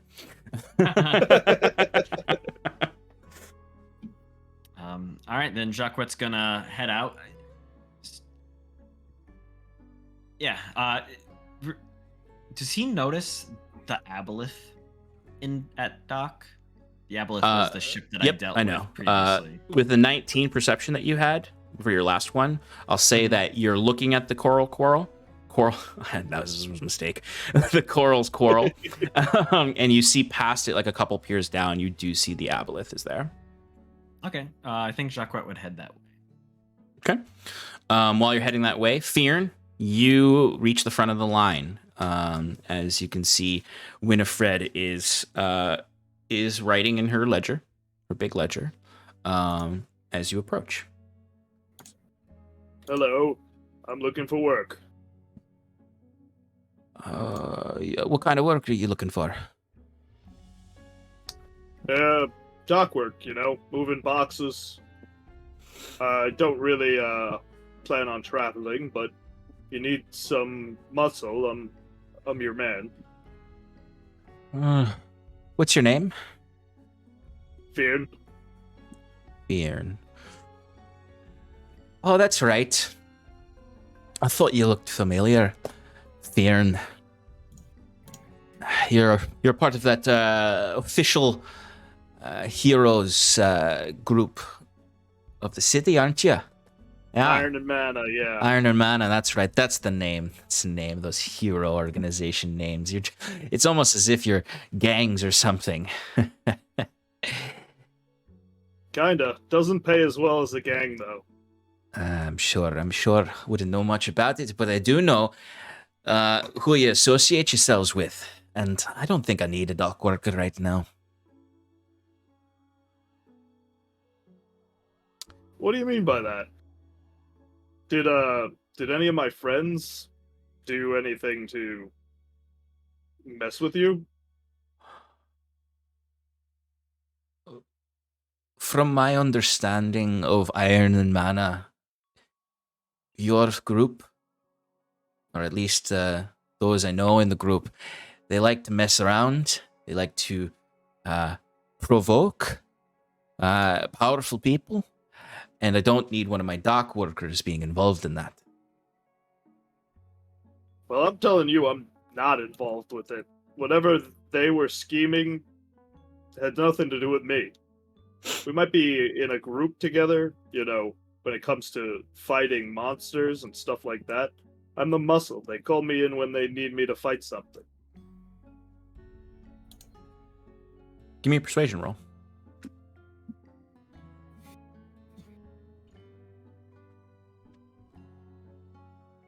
10. You see, she looks you up and down, investigating the muscles. They said muscles. And she says, "Is that so? You're just some muscle for them, eh? Not in on their plans, their scheming, their plotting?" If there's any schemes that I know of, I'd happily share the information with you. It's nothing notorious or suspicious, not doing with any, greater powers, for sure. The only greater power that I know they're involved with is the governor. Is that so? Yeah, I'm surprised, honestly. I thought that they were some upstanding individuals. That's why I, grouped myself with them. Maybe I should take my business elsewhere. Give me a deception check.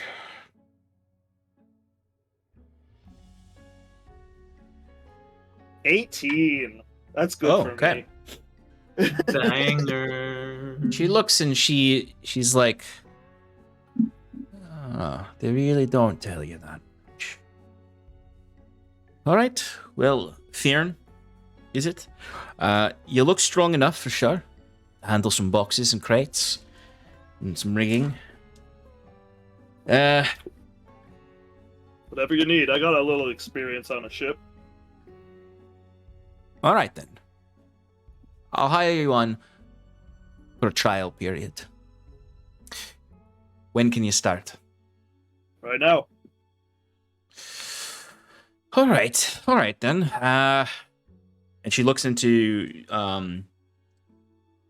she flips a page in her ledger. You can see that this page is not written in any kind of shorthand, and it's just sort of like a schedule of the day with certain sections of the doc. And she kind of just looks you as she looks from you to that, from you to that, from you to that.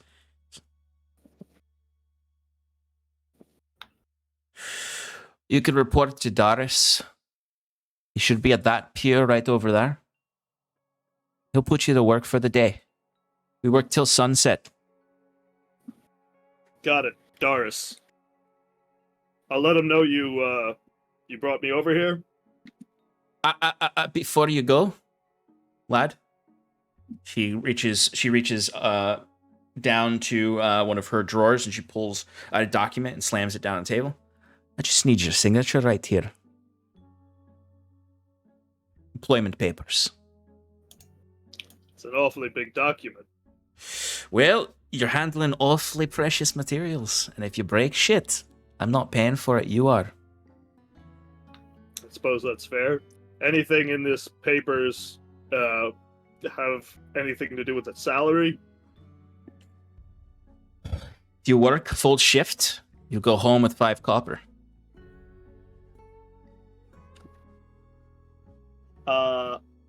You can pick up two. You can pick up 2 shifts a day if you come here early enough. But you gotta beat everyone else out. It's first come, first serve. I see. I'm slowly scrolling through the papers as she's saying this. I'm just trying to think of like more things to ask her, like how early do most people get up? You know. We started working when the sun rises. It's when the ships start coming in. You think I'm going to be working with Doris every day? These are like, I'm not really trying to get answers to these questions. I'm just like trying to make her keep talking so I can quickly look through all the papers. That's like I'm focusing on what's on the writing. Mm-hmm. Absolutely. Give me a perception or insight check while you're looking at the papers, while you're trying to keep her attention, but also primarily do that for anything untoward or odd about it. I got a 10 on insight. Okay, I mean, there's a lot of just like general language in here about working here, about being late, about this and that, what you're entitled to, what you have to pay if you break something. Not really noticing anything that might be a little odd in there. It seems like pretty standard, just employment papers. Maybe a more thorough look, you might be able to see something in there if you wanted to do a more concentrated read of it. Nah, I'm gonna sign it and go over to Doris. Okay. I don't think she wants me to look at it, you know? And I don't care enough to do it, so I feel like I'm gonna be out of a job at the end of the day anyway, so absolutely.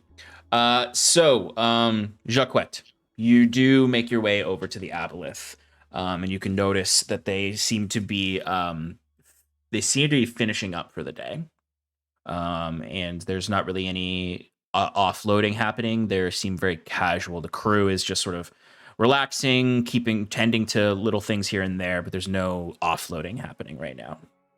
Gotcha. All right. I'll spare us the trying to fish for information, but I think that's good enough.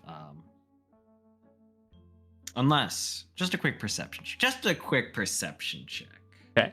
Just to see. And what are you looking for? Suspicious things. Suspicious things. Okay. Go ahead and give me that perception check. 21.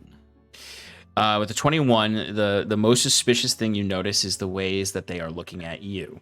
And they are sort of, I mean, it's the kind of thing at the end of the day, dead giveaway, that they are not, they're not doing particularly well at hiding the fact that they don't like a dockmaster being close by, who they perceive as a law-abiding citizen. So a lot of the sailors kind of get off their ass and just start tending to rigging. A tougher looking one kind of just stands near the gangplank and crosses their arms and is staring you down. He's a tall human man, bald head, mustache, just like classic bruiser, with a sleeveless tunic on with these like green pants, and he's just staring right at you, like not hiding it at all. Like they are definitely like trying to get you to go away. Taps the side of his nose, does a little finger gun point, and then turns and walks away, whistling fairly loudly. As you do that, you see the bald man just gives you like a very like over the top large smile, as you could just see the mouth filled with gold and silver teeth. Jaquet bites back a quip and walks away. Okay. Alrighty. Sounds good. Fyrn, you can get a shift in. Nice. and go home with 5 copper as long as you do the job right and you're just lifting boxes and moving around or helping out. I don't think Fyrn would mess any of that up. Did I hear anything or did I learn anything from the ship that I'm on? Like I'm not actively looking or asking questions. Like Jaquet is, but I'm trying to show that I'm a good worker first and foremost. Yeah. I would say no role necessary. Like people, in a weird way, Fyrn, you're like amongst your people, like people just working hard. So like Right. you're and like they like you. A few of them look at you and go, "White Eye." That's right. Oh, I was wondering what happened to you since the fights weren't happening. Oh, shame. You got to work here with us now. Yeah, it's a bummer. I can't wait for it to open back up. You know, Ah. any other fight nights I might be able to. Maybe something a little bit more underground. Something a little underground, you say? If I see you here again in a couple days, maybe we'll have something for you. Look forward to it. And he gives you a nod, and a few others maybe come up every now and then, just being like, "Oh, White Eye, I saw the way you beat the shit out of that guy." I still got his tooth. You want one? But eventually, the rest of you can meet up back at the Cask and Crow to share the information. Fyrn, you're not going to be back until after dinner time when the sun sets. That's fine. But I am keeping an eye out, Sean. So if she goes anywhere or like leaves for the day, like I would want to like I'd finish up my shift, but I want to know which way she's going and like maybe message my friends if they're still around. But Jaquet isn't leaving until Winnifred leaves. Okay, good. Good to know. The whole point was to check when she leaves and then try to evaluate if anyone's left in there, what the how easy it would be to break in, etc. Yeah, Fyrn's basically there to be backup in case something goes wrong with whatever else is going on. Sounds good. Septimus and Bruce are staying out of the way. Okay, sounds good. All right, well, with that, we're going to take a short break, and then we'll jump back in to finish up your stakeout at the docks and let you know what things look like as the sun sets. Alrighty, we'll be right back, folks. See you all very shortly. Okay, bye. Goodbye.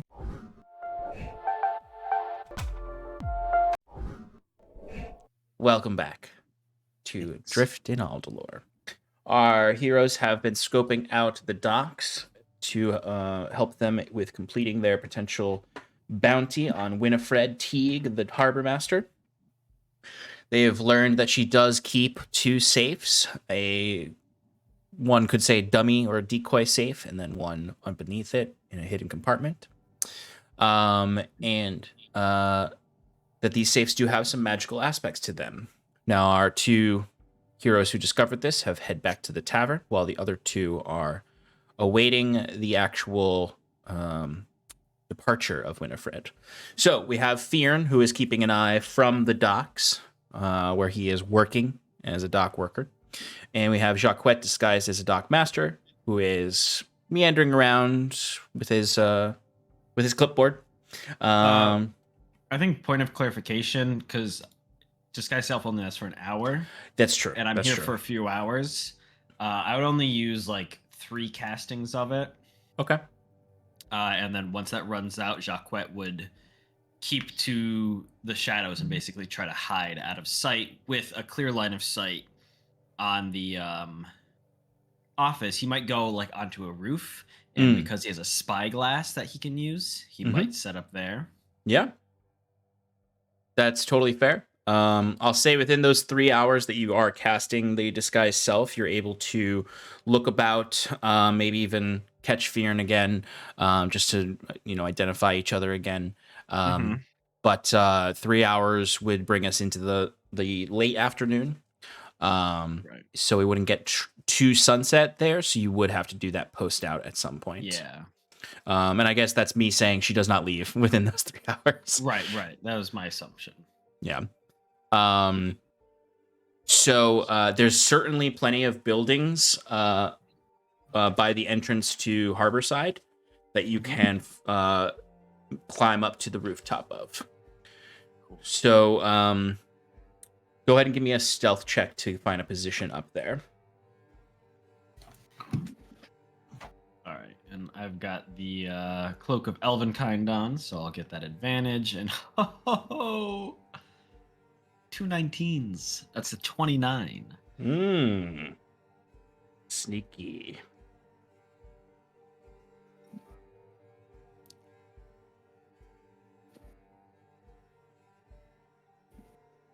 All right. Fyrn. So Jaquet, you can easily find a rooftop, climb up the back of the building and keep an eye out.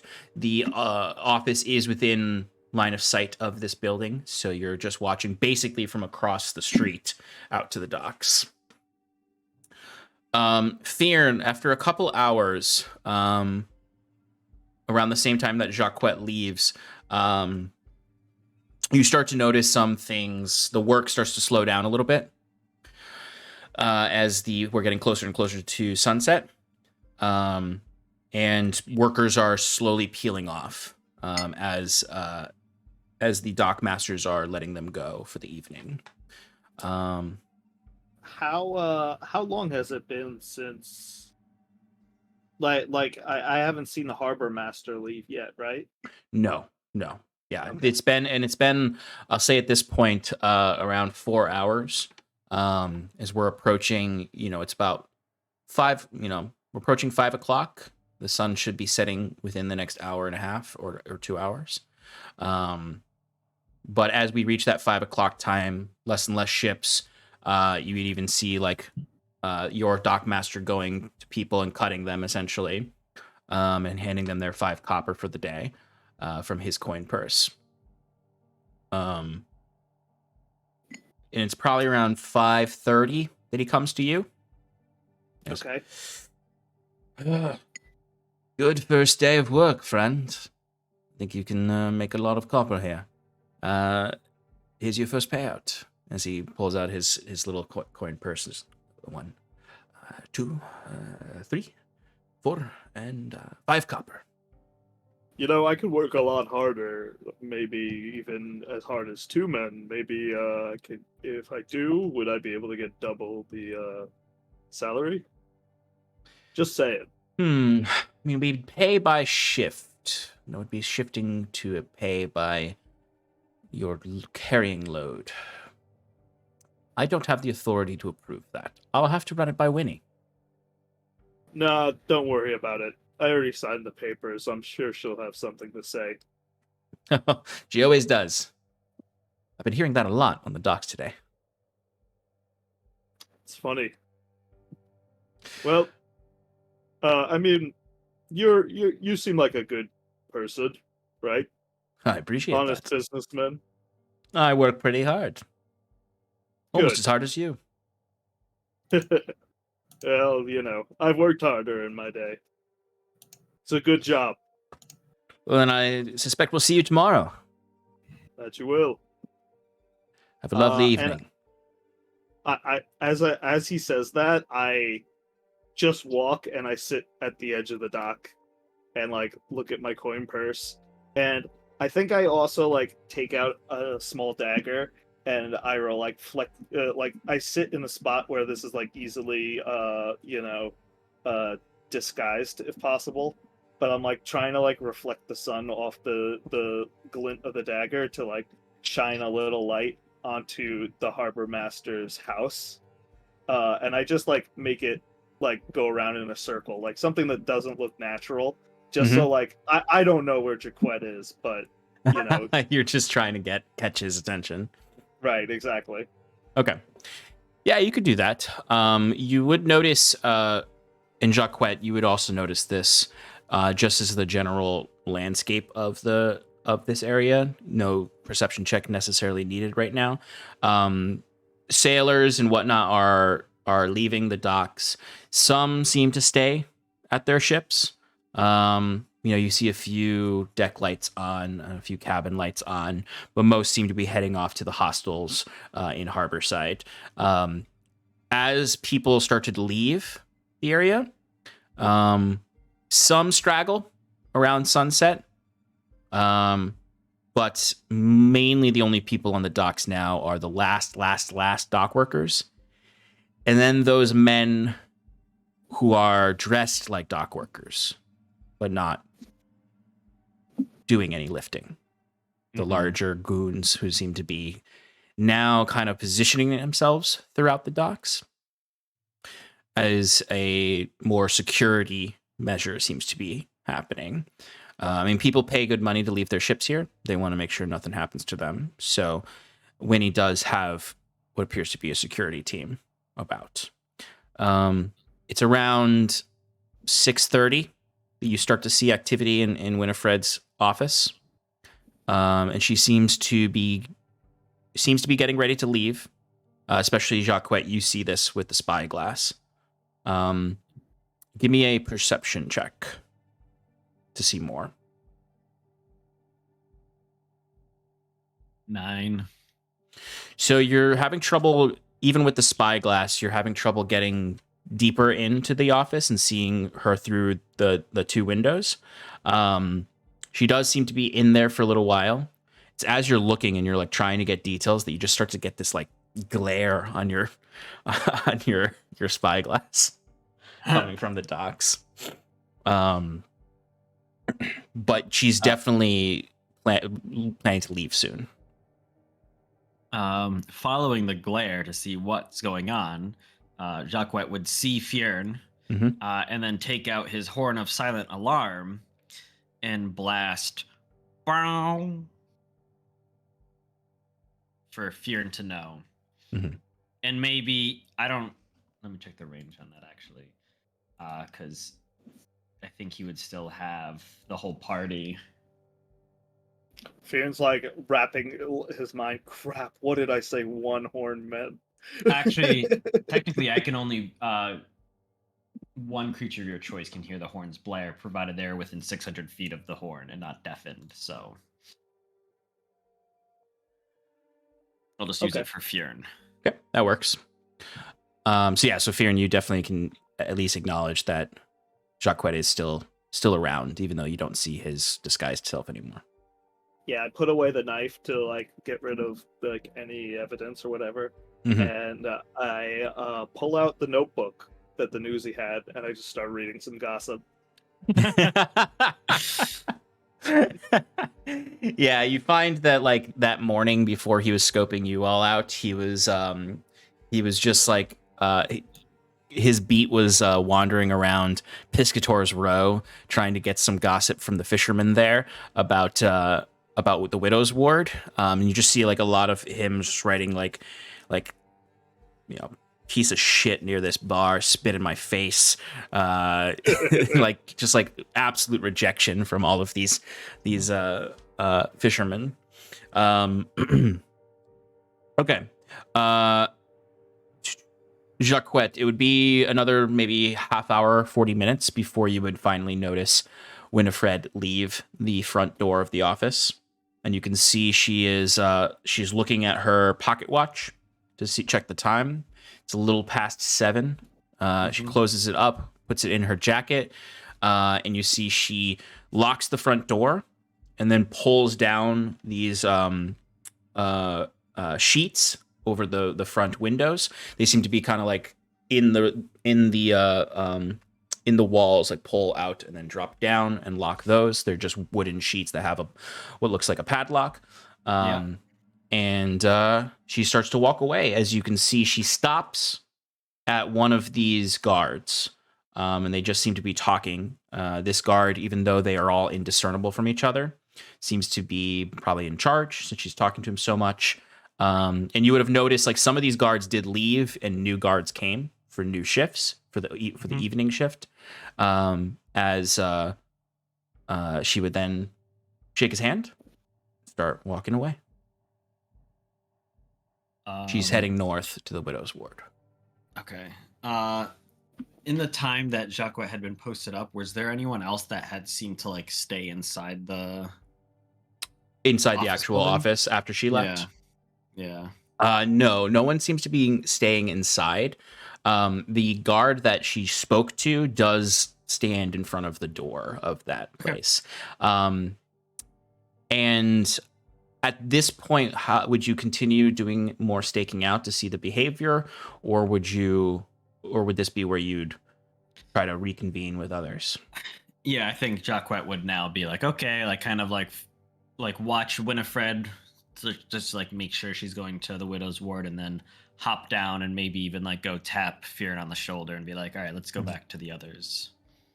Yeah, and even while you're like, when you go over to the pier where Fyrn is, like you can like now like kind of like scan and see like the guards are just spread out throughout the docks, mainly staying close to this central area, as opposed to the outer wharfs.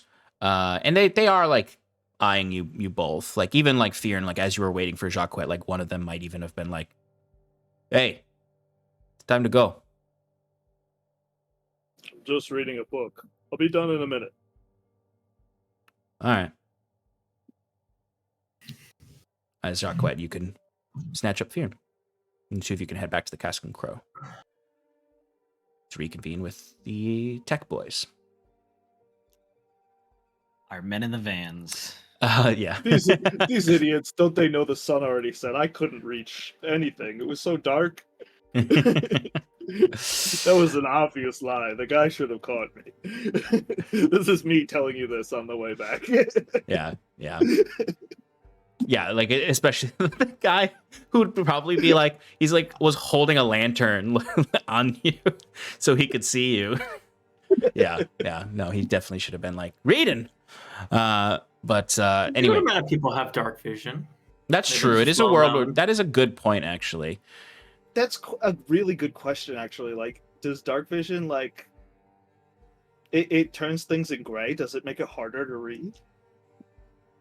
I imagine it's not easy. It's probably better to not be reading in the dark, even with dark It's vision. bad for your eyes. Yeah, that's what everyone's mother tells them, grandmother. Yeah. And then I get offended because I only have one eye, and it Yep, becomes a whole thing. exactly. All right. So you all reconvene in the Cask and Crow. What'd you guys find out? Oh no, you first. Oh, yeah, sure. So Septimus and I, we just walked directly up to her office and kind of just scoped it from there, through the wall. She definitely has a safe there, like you said earlier. Her ledger is on her person. I did not get a look if she left it there after she left the office. Sean, would I have seen her leave with her ledger? You would not have seen the ledger on her person. Okay. And it's big Also, enough you would have noticed. Right. Sean, when did we notice the shift change? What time was that? The shift change was at that 7:00 time where you saw there would have been that leader who had arrived, and then about half the crew would have left and another half would have come. Was there any other time during the day that happened? During the day, it was nearly impossible to perceive the actual shifts because of how many people were there and the fact that they were dressed to blend in. Okay.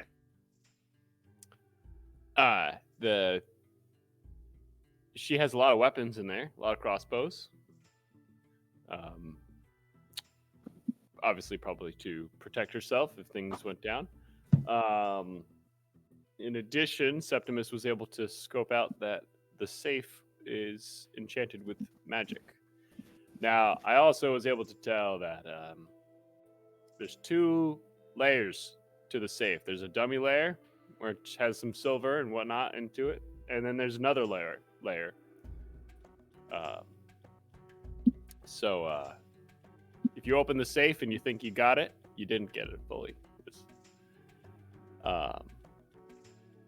I would love to tell what the safe is enchanted with. Septimus, luckily, was able to detect that it's abjuration and little partial evocation, if I remember correctly. Is that right, Septimus?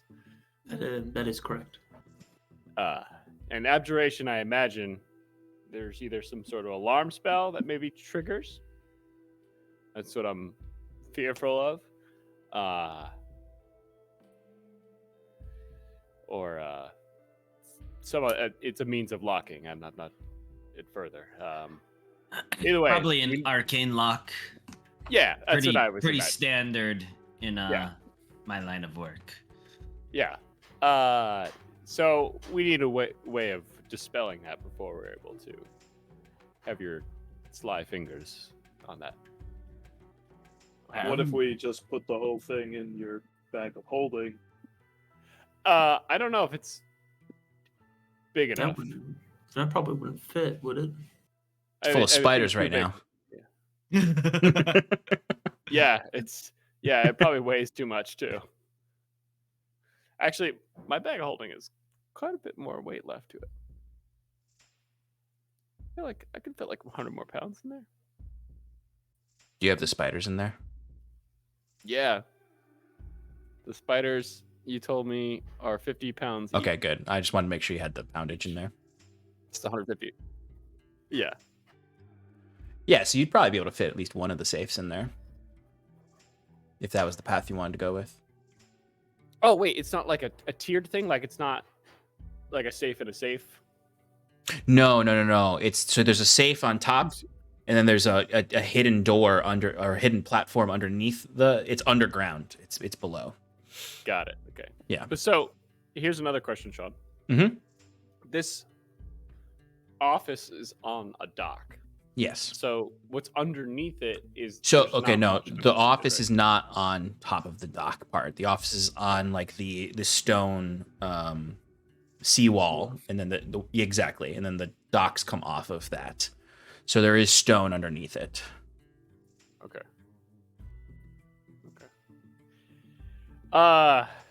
So unfortunately we can't get underneath it.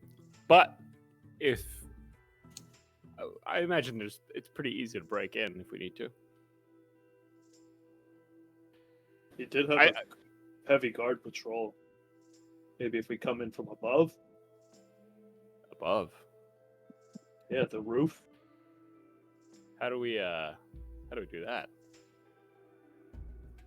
I know a thing or two about getting through solid material. The only problem is it might attract some attention. We might need a distraction. I tried distracting today. Hmm? Go ahead. What we need a distraction at night for? Shouldn't nobody be there? Winnifred has a security force, like some harbor guards that patrol the area. Why don't we start a fire in a different part of the docks? Jesus. I mean, machinas. I mean, I can make a small illusion, but it's just, the spell I intend to use, well, it doesn't say it makes a lot of light in magic. It's still a spell that I think would be noticed, especially if we're on the roof of this building, casting it. Well, what's the distance? Hold on. What did some of these hired guards look like? Schmucks. You know, Well, big. No, I mean, what were they wearing? Did they have a certain uniform? Yeah, they looked like schmucks, and just Jeez. leathers with a Machinas. cudgel at their belt. What I'm getting at is that I think one of them may have saw me earlier. Unfortunately, a little suspiciously. Looked like just any other normal worker there, but like wasn't sweating, didn't look filthy. Yeah. He eyed me when I was casting my detect magic, and then disappeared into the crowd. I lost where he went. Okay.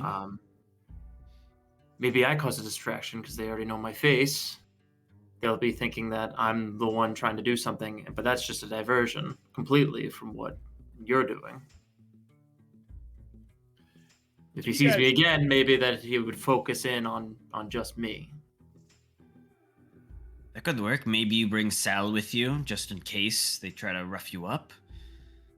Yeah. I can bring Fyrn and Bruce with me. Pass wall through the side of the building. We get in, we get what we need, and we get out. Well, here's the other thing. We may need like a dispel magic. I don't know what the evocation portion of the safe does. What if it blows up the documents? What if it gets rid of all the evidence? We want to prevent that, right? Sure. So, I imagine the academy might have a means of getting maybe spell scrolls for like a dispelling magic. I'm not super confident in my ability at this level to dispel magic of my own, but I know of means to do it. So Okay. Well, So as if long you as it's on your spell list, it shouldn't be a problem. right, I'll be capable of doing it within a reasonable amount of time, but I might need a little help right now. 24 hours later. Yeah. All right, so I got the dispel.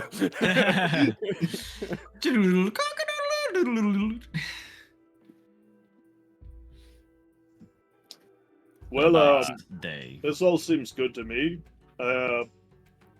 I'm not very quiet, so maybe I shouldn't come with you guys into the thing.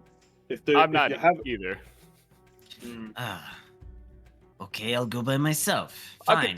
I could take off my armor and it's a little better, but I could stay up top.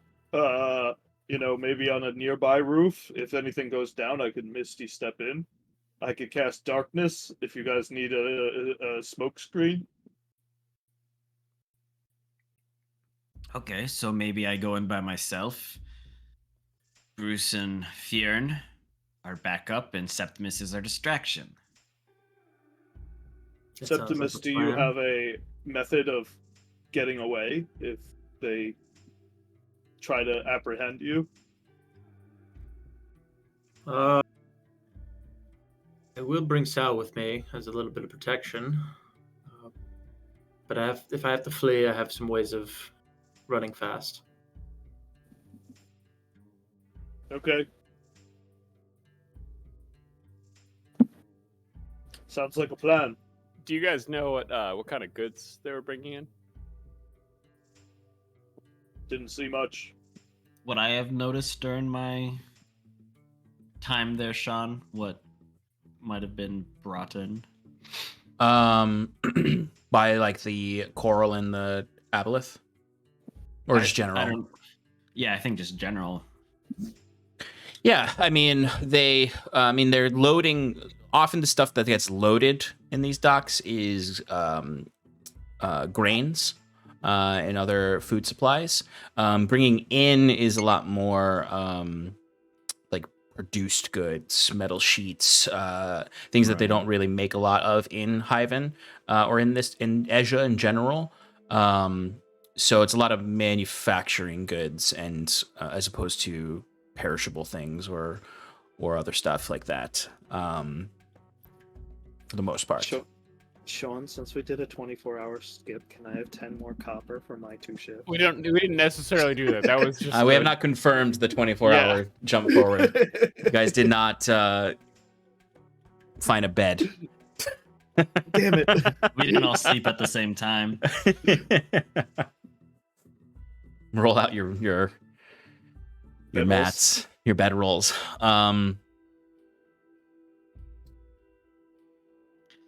Yeah, so Jaquet goes like, yeah, it's looks like they were loading on some grains and food stuff and offloading mostly manufactured goods, probably from I don't actually know this, but from the Mirzan, maybe, who knows, the Selkies, I don't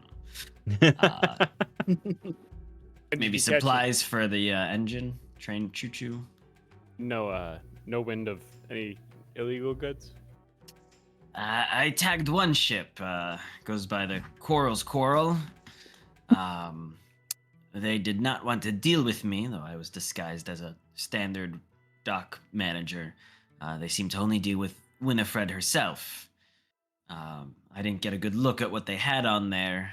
And the other ship I know that deals in illegal goods, the Aboleth, was all done loading for the day. So I didn't see anything specific that I could point to and say, that is bad.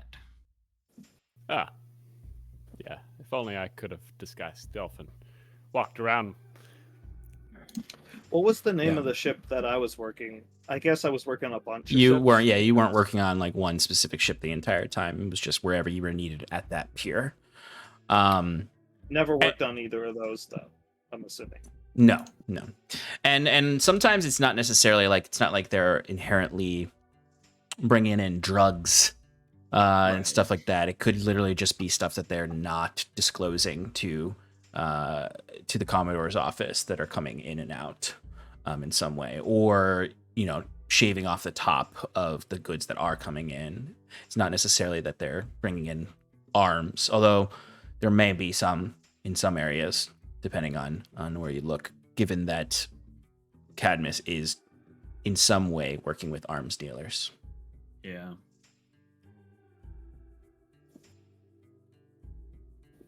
So, do we want to take the time, Bruce, to get your scrolls?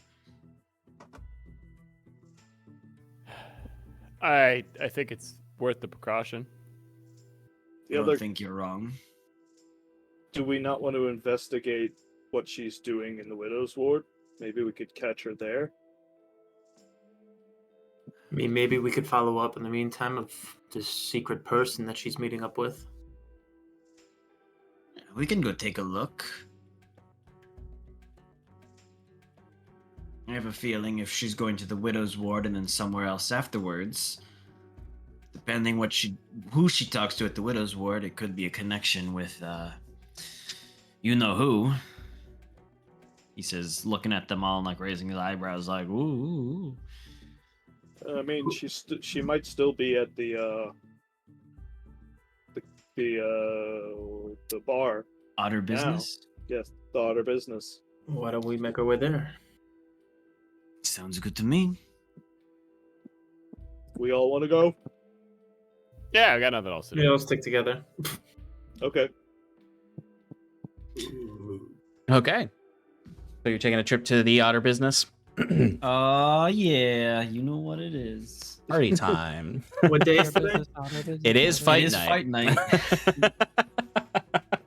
Look at that, Fyrn. And we came for support. It's just in sad. the ring. Oh, Nobody's in there. Okay.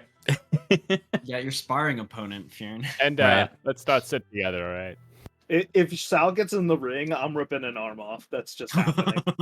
No. Okay. So the lot of you go. Bruce, is that an actual request that you all go separately or Yeah. in your groups? So Yeah. do you just want to go all separately or pair off? No, just pair off. Pair. Okay. All right. I guess it is valuable to try to maintain some separation between some plausible deniability from Bruce and Septimus. Fear just Even though a good chunk of the city knows you all are in association with each other, but No. Jackie and Fyrn are the most like famous of you all, though. Like you, Right. they're not necessarily going to remember the two nerds and the weirdo. If you're not But- on the way there, he's gonna be like, I actually talked to Winnifred, and she still holds a grudge against you, Gloveless.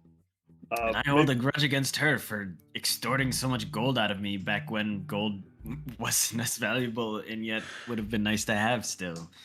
It would have been Well- converted to silver. Yeah.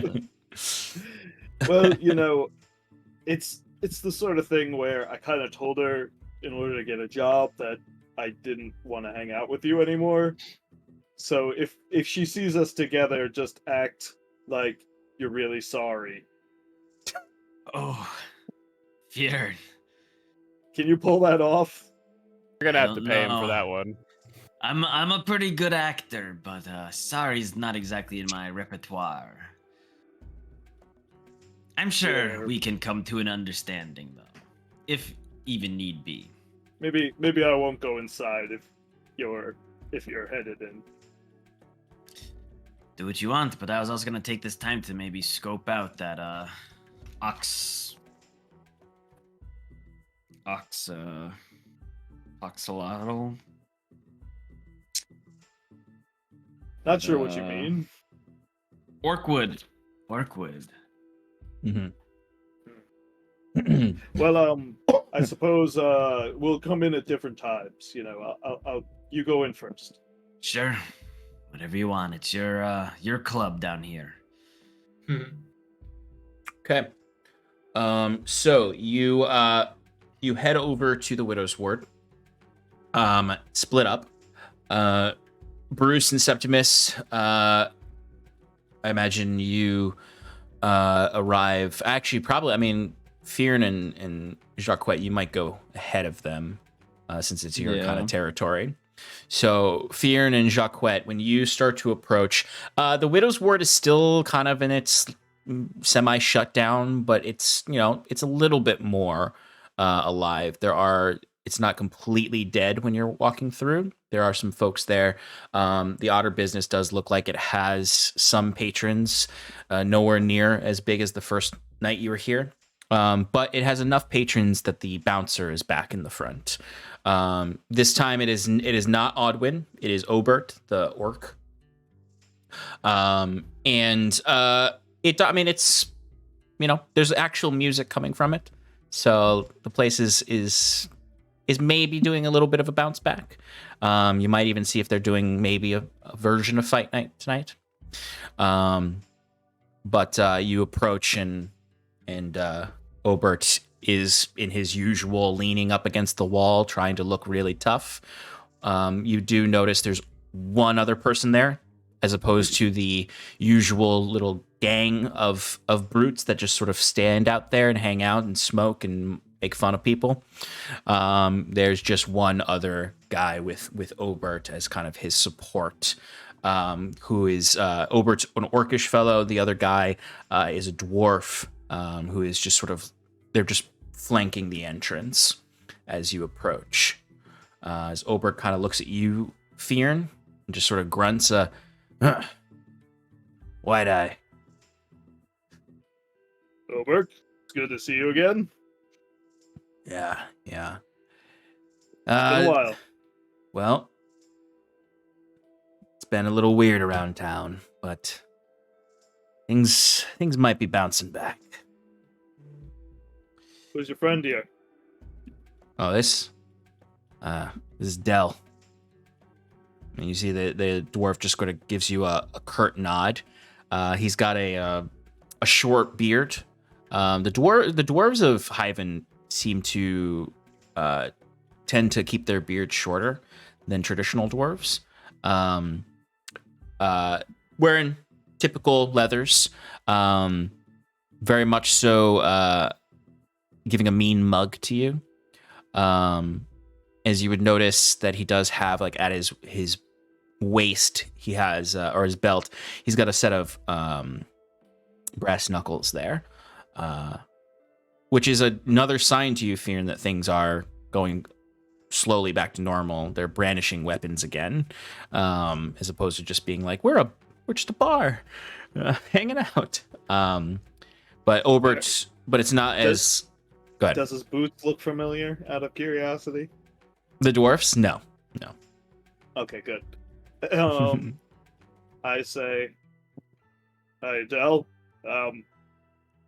Well, I wasn't really planning on doing much tonight. Mind if I hang out here and keep you company? Obert and Del kind of look at each other, and Obert kind of just like uncrosses his arms and kind of just holds them out like this. Not too much exciting going on here. But I'll tell you some stories. It'll be good. All right, that's fair enough, White Eye. Grab a seat. I do. Okay. And then Obert just looks to you, Jaquet, goes, you want to head in? How's the plan? Well, door's right there. Jaquet just walks past him. Yeah, I stay for, maybe, like unless Jaquet leaves earlier, I'll Yeah. stay there for like a half an hour or something like that. You Mhm. know, just catching up, telling him, you know, bullshit that you know, I've been up to. Like nothing incriminating or weird, but like Yeah, you know, just yeah. the fights that I've been getting into, sort of. Totally. Not too shortly after that, Bruce and Septimus, you approach and you can see Fyrn just hanging out there like he's one of the bouncers. As Obert just kind of looks to you too, and unless you ask him something, just sort of gives you both a nod after giving you a ocular pat down, and nodding his head to the door. Don't really have anything to say, so just go right through. Yeah. Cool. Bruce, as soon as you step inside, this place is as rickety as you remember it to be. They've done some work to make it look, but you realize as soon as you kind of like take a couple steps in that it's all superficial to make the place look like they are up to some invisible code, in case anyone came around. But it's still just as dangerous to be in this building. We're gonna sit in that table because that has the most structure. Sure, that's fine. Yeah, it's as if you turned your Valheim builder on and most of the building is red.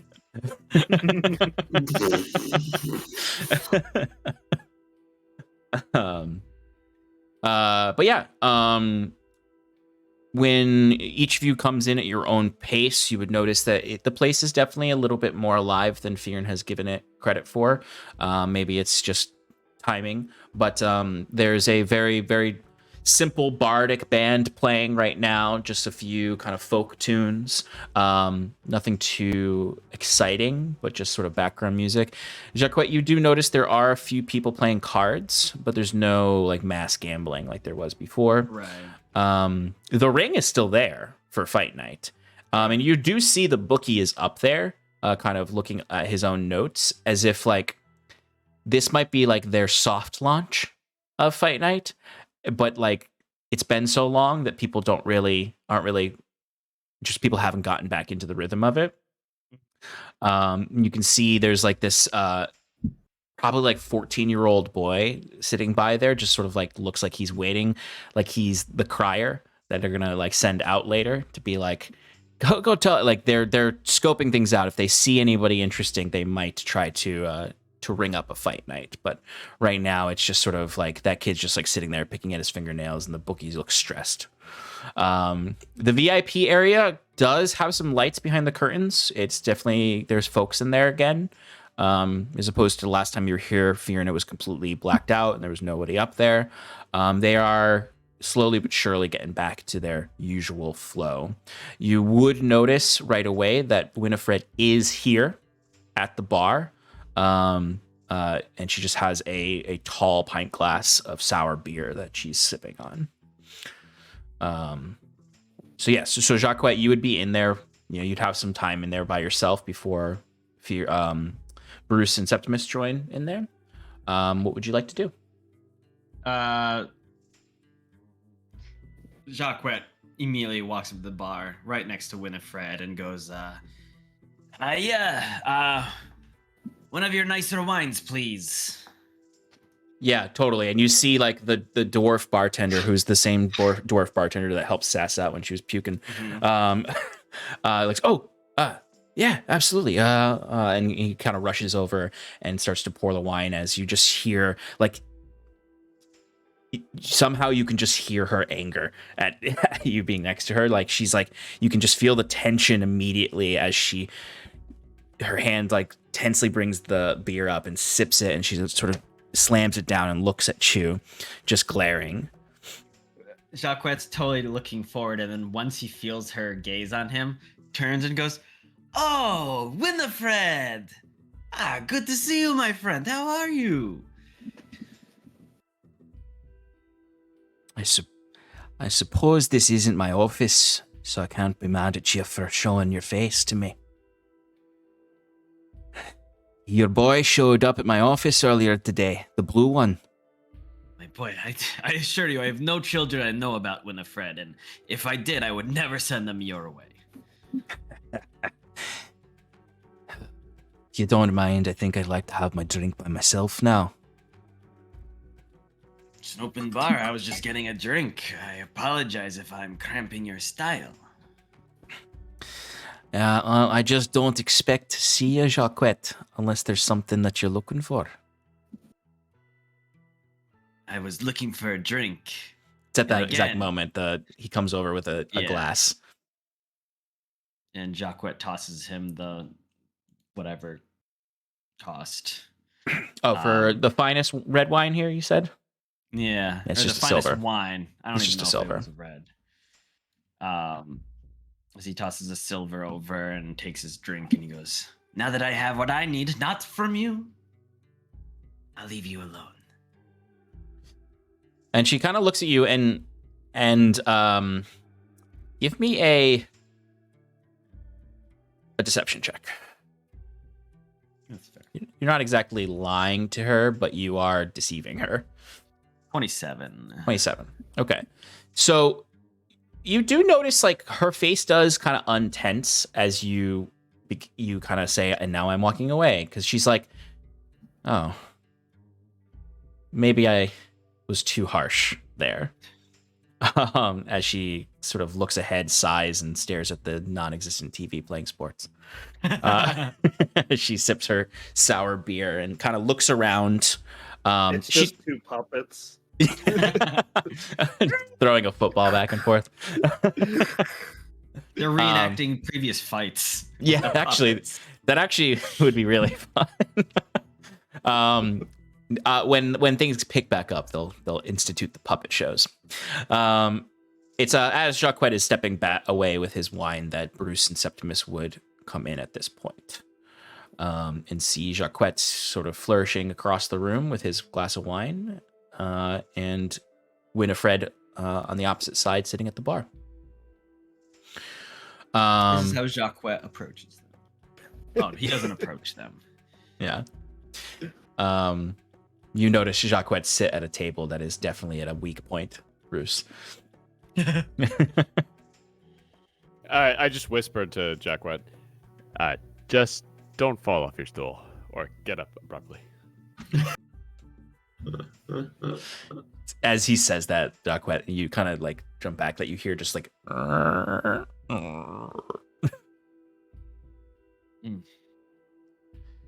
Also, tell Fyrn not to approach too closely. Will do. Do you two just immediately kind of take a seat? Yeah. Okay. Yeah. Yeah. When you're sitting there for a little while, you all would notice that the dwarf is just having casual conversation with Winnifred, and at some point the dwarf would run over to you two and be like, "Oh, hey, sorry, I didn't see you come in. Anything to drink? Any food? We only have cheese sandwiches." Cheese sandwich sounds delicious. I'll take a cheese sandwich as well. Okay. Anything to drink? Water's fine. Good old. I'm all water. set with this. I'm just set with the sandwich. Just the cheese sandwich. Okay. Hydrate with this cheese sandwich. Hydrate with the cheese sandwich. Okay. All right. And it rushes back. But yeah, eventually he'll bring the cheese sandwiches over. They're only a copper each. Free with a booze, but a copper each without booze. And you all can start watching, I suppose. Is there anything particular you want to do while you're waiting to see if she does anything? Well, I know, Jaquet, you said you wanted to investigate a little bit about Orkwood. But other than that, what else would you like to do? You just keeping an eye out? Is that I bet. asking for everybody or just Jaquet? Everybody. It isn't just the Jaquet show. You have some time in the limelight too. It's okay. No, I wasn't sure if he addressed you or not. But no, Septimus would just keep a vague eye on Winnifred. Mhm. Not really. I don't. He doesn't want to like. He's not staring or watching. Yeah, her, yeah, see what yeah. she's doing. He just wants to keep tab on her, make sure that he's still at the bar. He's mainly just looking like whenever she leaves. That's the only thing Okay. he cares about. But what his main focus on would just be to Jaquet and Fyrn if they need like any support with Okay. whatever shenanigans they're doing. All right. So, Jaquet, as you're sipping your wine and your cheese sandwiches come, Fyrn, this is probably about a half hour into this. Sure. Would you come inside? Yeah, I would, and I would order the cheapest drink at the bar, and I would also order one for Winnifred, but I wouldn't stroll up next to her. I would just be like at the other end of the bar, like quietly drinking, and then like let the bartender know. Yeah, the cheapest drink would be a simple 1 copper beer. It's like half my half my money. 2 copper down. And at some point, what'd you say? But I look good. Okay. At some point, he does pour that draft of beer for Winnifred and gives it to her and points in your direction, and she just kind of immediately looks at you with a very perplexed look, and she gives you a little bit of a cheers, and then she kind of swivels in the stool and looks for Jaquet immediately. Oh, so I wanted to clarify. Jaquet would have gone over to the card table. Okay, cool. And if possible, he would have taken a seat where he can look at both Winnifred and above at the easy enough to do, VIP for sure. area. Yeah. And Fyrn has not acknowledged Jaquet at all, has no idea where he's sitting. Okay. Just went straight to the bar. Okay, so imagining that Fyrn, you're sitting at the end of the bar, Winnifred's like at the middle. We have Septimus and Bruce, who are as close to the door as possible at a table where it's not going to collapse into the waters below. We're on top of the yellow beam. Yes, exactly. And Jaquet, you're directly across from the bar where you can see Winnifred and the VIP section. Okay, so it is when Fyrn gives her the beer that she does look back at you, Jaquet, kind of with like a look, and she just nods her head to Fyrn, maybe implying that this is who she was talking about earlier. as you're throwing down cards, and winning your winnings. Yep, flipping them all off, and she kind of like looks, and she's like watching you as you're doing this. Like she's like shakes her head and turns back.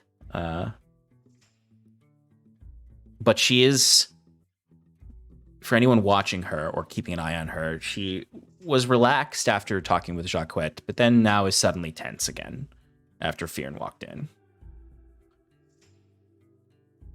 Feeling a little surrounded, perhaps.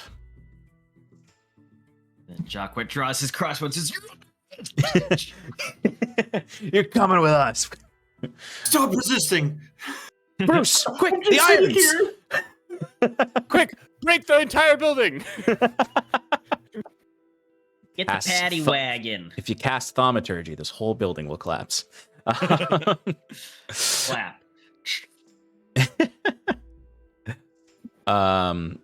Okay. So, Jaquet, tell me a little bit about what you're doing as far as keeping an eye on the VIP section. Were you looking for people to step out onto the mezzanine? Looking for silhouettes? Just clocking faces and like individuals. Mm-hmm. However best he can, and he's trying to, and I'll say it's hard for him. So like, if you want me to roll, it would probably be a disadvantage because he is also very focused on this game. He is not willing to lose a hand. So if something important is about to happen and someone's like, I doubled down, and he's like, oh shit, okay, let me reevaluate. Whatever's happening on the mezzanine is out of his mind. Okay, so then I would give you a disadvantaged perception check for that. Sure. Fyrn's looking for the bookie. Oh, that's right. Yes, the bookie would almost immediately see you, and his eyes would brighten up. What'd you get? 7. Okay.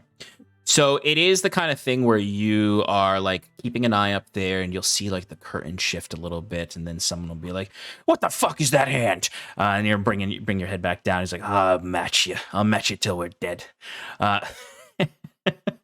And then you like look up and the curtain is back in place and whatnot. So you're having trouble catching a full glimpse of anyone. You see some people, like you might see like the silhouettes of some people talking and stepping out. You definitely can see the silhouettes behind the silk curtains themselves kind of talking to each other. I'll at least, even though you don't get any particular faces you clock, you can at least tell that it looks like there are like 3 people up there that you can kind of clock as individuals. And Fyrn, yeah, the bookie, you look at the bookie and the bookie looks at you and his eyes light up as he So do mine. as he just sort of like he like takes he immediately steps down from his like little pedestal DJ area and just like smacks the boy awake and then looks at him and goes, "Be ready," as he starts to straighten himself out and comes over to you and he holds his arms out like this and you can see like all the rings on his fingers and he's got a pocket watch in, like he's dressed to his best for this soft launch as he's like, "White Eye baby, you're back." That's right. How are you? Better now.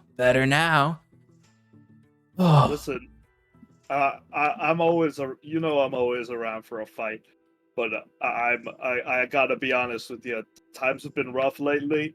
I had to work on the docks today. Can you believe that? Oh, a tragedy. The docks, you say? Right. I'm not sure if I could afford the entry fee. Oh, you're looking a little short on the change. Well, maybe I can do something about that. Maybe I can help you out, buddy. You know, you are one of our champions. In fact, the reigning champion, I do believe. Yes, I do believe that's true. I think maybe we can make an exception for tonight. No entrance fee. But, there's a chance you might not get a competitor. Well, put my name on the list none the same. Alrighty. This one time, we'll let you in for free. But I appreciate that. Alrighty. Well, you go enjoy yourself your drink, and I'll see if I can whip you up a competitor. Sounds great. Listen, good to see you. It's been a while, and glad this place is back up and running the way it should be. Absolutely. And you see he like does this awkward like he awkwardly like on a like he has his hands out and he kind of like awkwardly goes in for a hug, but then like puts a handshake out, but then you pull him in for a hug and he's like, "Oh, yeah. All right." And then he kind of slaps you on the back and he's like, "All right, here we go." And it's within 5 seconds that you all hear a thaumaturgy into the entire bar. Everybody, we're back. We got our first signed up competitor for tonight, and it's a good one, folks. A good one. And you see like just like the 4 people playing cards with Jaquet kind of like lazily put their head over. Winnifred looks over. There's like 1 or 2, 3 other patrons all looking over. Yeah. This is when Jaquet is paying attention to the mezzanine. Perfect. After he swipes a bunch of coins now. Give me a new perception check, not disadvantaged for this point. As he's like, "We've got the one, the only, the Blue Menace, White Eye here tonight, everybody. Oh, we're gonna send the word out. I have a good feeling we're gonna have a fight tonight." Jaquet, what was your perception check? 18. Okay. You would absolutely see people stepping out now. You would open up my notes.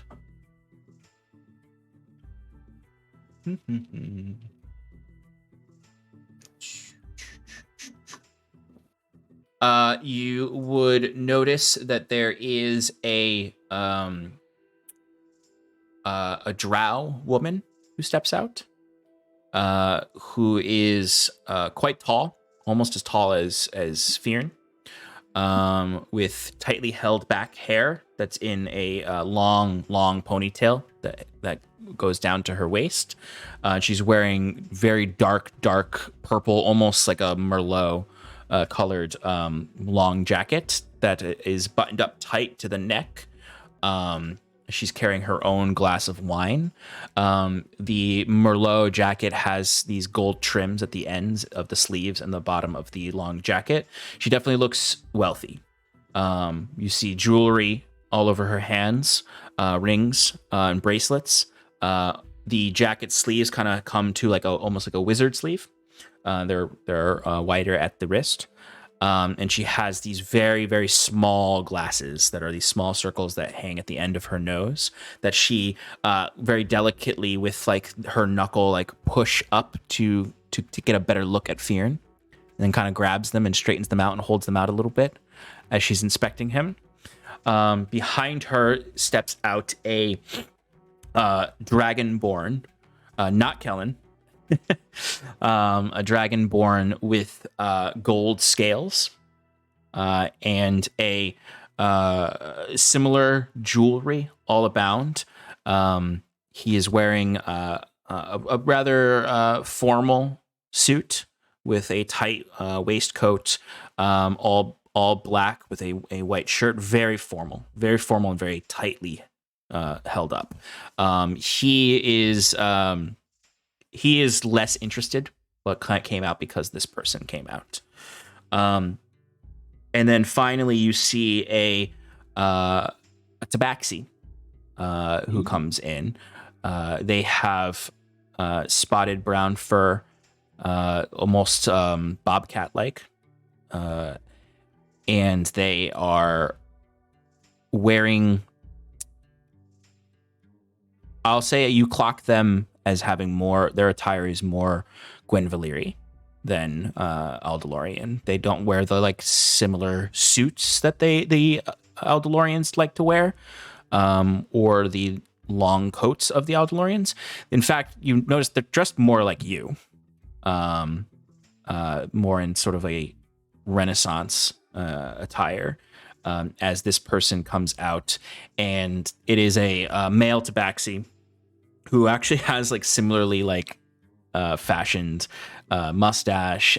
They're certainly a Domuzarian as they step out to witness the blue menace, and they immediately start like whispering to each other as they see Fyrn down there.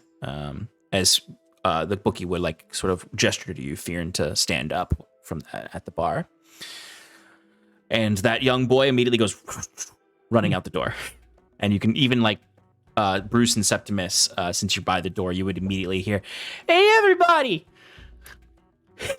As the kid goes running down. Fight night's back.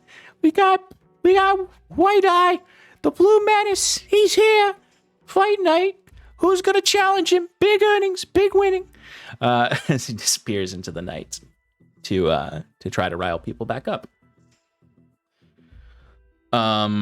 As it seems like a fight night is being set up, and some curious onlookers are observing. Bruce and Septimus, can you guys give me perception checks?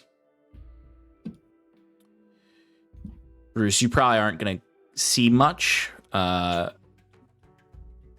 the entire room. Could see everything. Other than the instability of the whole space. Septimus, what'd you get? 10.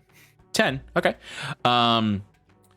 Septimus, with a 10, since you were particularly keeping an eye on Winnifred, you notice that she's not really looking to Fyrn at this point while everything is going about. She's looking up at the VIP section. She's looking up in the same place Jaquet's staring, keeping an eye on those people.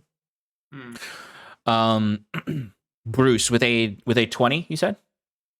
You're close. You guys are close enough to Winnifred that you can see that underneath her her jacket, she is armed. She has daggers, and she has her own hand crossbow on her persons. Now, whether those are the same ones from her office or not, you're not sure. But they could be, or they could be stuff she keeps on herself anyway. Just ping Jaquet. If you do anything spicy, just know that Winnifred is armed. Copy that, and thank you, my friend. Always appreciated. And he looks across and looks over at him and gives him a little smile. Bruce is just still staring forward for like. All right, he can't see me. Yeah, that's so true. You'd just be staring at Winnifred still. Okay. So the space does kind of calm down after the bookie announced this.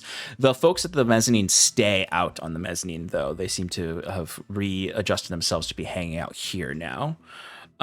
You do notice that the an orcish guard does come to the mezzanine and just stands by them and is watching down as well, and occasionally whispering to the group. They seem to particularly be paying attention to the drow woman and whispering to her, while the other two look like guests.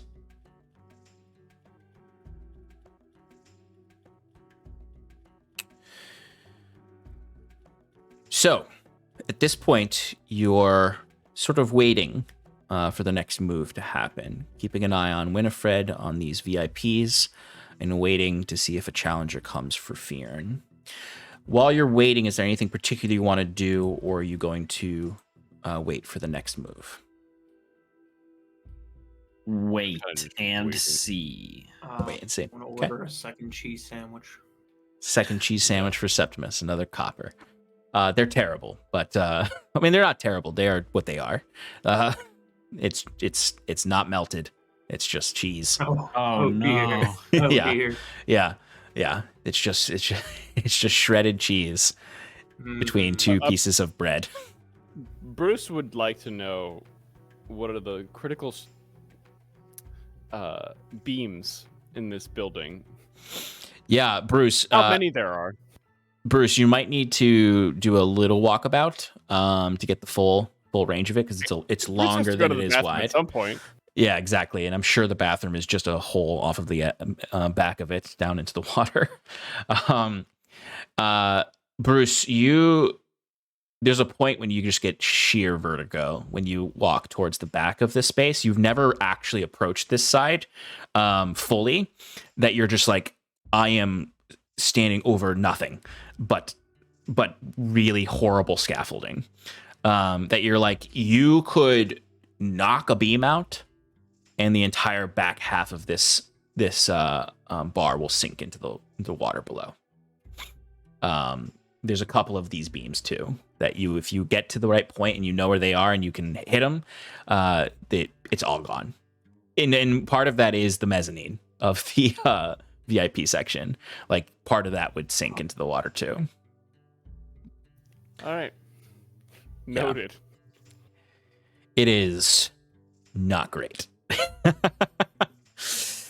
But, they keep adding an extra beam every now and then, hoping that it's just fine. All in favor of having a death ring in the fighting pit to drop someone to their death.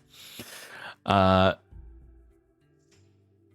anyway, as you're waiting, people start to come in.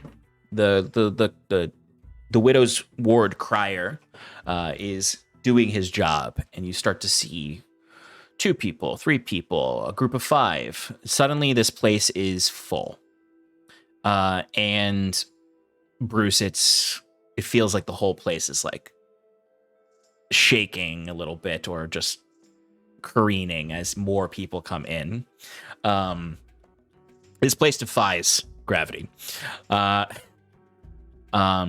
As more and more people come in ordering drinks, you see like the dwarvish bartender starts to panic because he's the only one there. You hear Dell and Obert outside start to actually yell at people to line up for it to be checked, as opposed to just letting them in casually.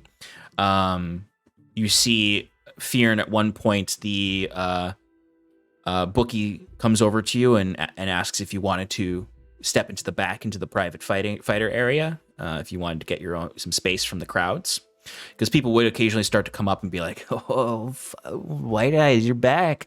I thought I saw you at the docks today." I was like, "Oh man, washed up," but nah, he's back. Yeah, I You're do a muted. little crowd service, but I eventually, when I notice the guy, like, I just give him like a 1 minute and like say goodbye to a few people and then head in. Yeah, and you see Docker the bookie. He's just sort of like, sorry, we don't have the usual spread for the fighters, so I can get you a cheese sandwich if you want. I could use a bite. Why not? As people start to crowd in, Jaquet, you would notice a familiar face come in. Someone that you know as the Rat. Finch the rat. Finch the Rat has arrived in his wiry, spindly self, potentially as a challenger for Fyrn. Oh no, the rat's gonna get fucked up.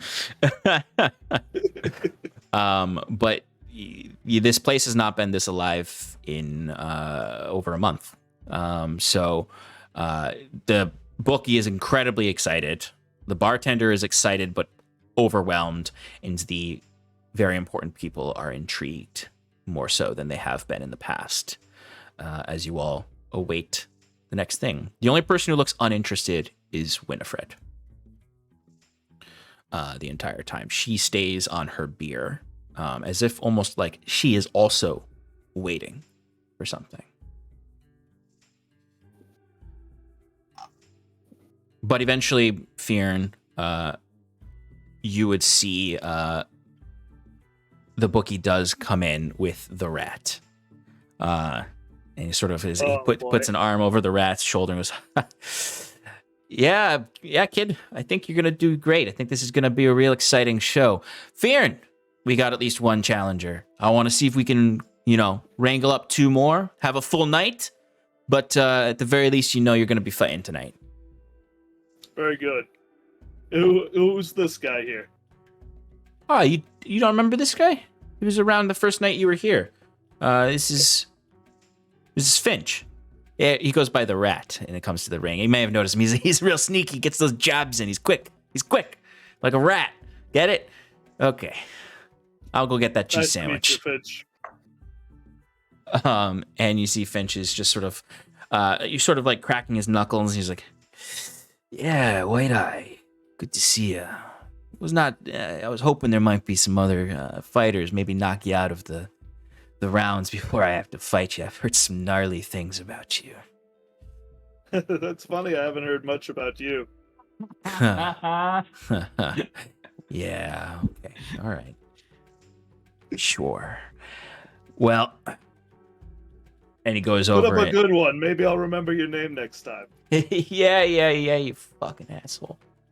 As he goes to his own corner of the room. But as you're all waiting, the place does get more and more crowded. I think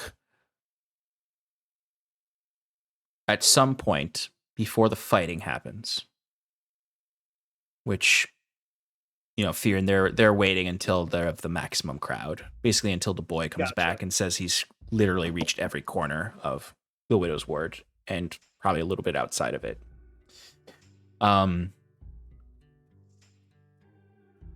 Winnifred would at a certain point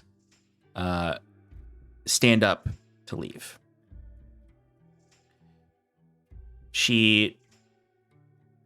Before this happens, she does seem to try to clock you, Jaquet, and clock Fyrn. She's not trying to get your attention, but she's trying to just see where each of you are.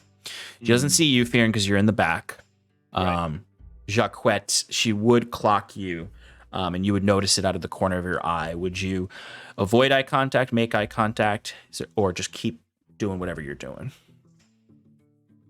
Jaquet, if he notices it, he's gonna maybe throw it in his hand and be like, ha ha ha, and then look up and see her and just give her a little hey, how you doing? Okay, and when she sees that, especially after the announcement of Fyrn fighting, and then you kind of ignoring her all night, not really ignoring her because she wasn't like asking for your attention, but just Right. sort of giving her space. She does seem to, that tension that was there does seem to go away. But she does kind of give one last look around the room. And she tips the bartender. And you would notice that he takes the coin and gives her something back. And she pockets it. We all see this. Give me a new perception check, Septimus. And Bruce, if you wanted to position yourself close enough to keep your tremor sense on her, Dirty 20. Yeah. Dirty 20? Okay, then I'll say all of you clock this. You two actively clock it. Jaquet, your passive perception clocks it. Bruce, Item. with your tremor sense, can you give me another perception check just to get more specifics? You could definitely see that she takes something, but to see what she gets.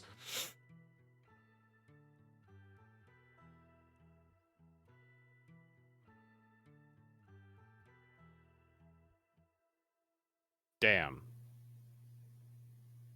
What'd you get? 4. Oh, okay. Everyone's been saying like damn and shoot for like 12s to 15s. So I was like, oh, it can't be that bad. It was that bad. It was that bad. She takes something you don't know. It's obviously something big enough to fit in her hand and palm for her to conceal it. But she does take something from that. And she does leave the silver. The silver does stay. So it's not like she fake tipped and took the tip back. And then she ups and heads out into the night.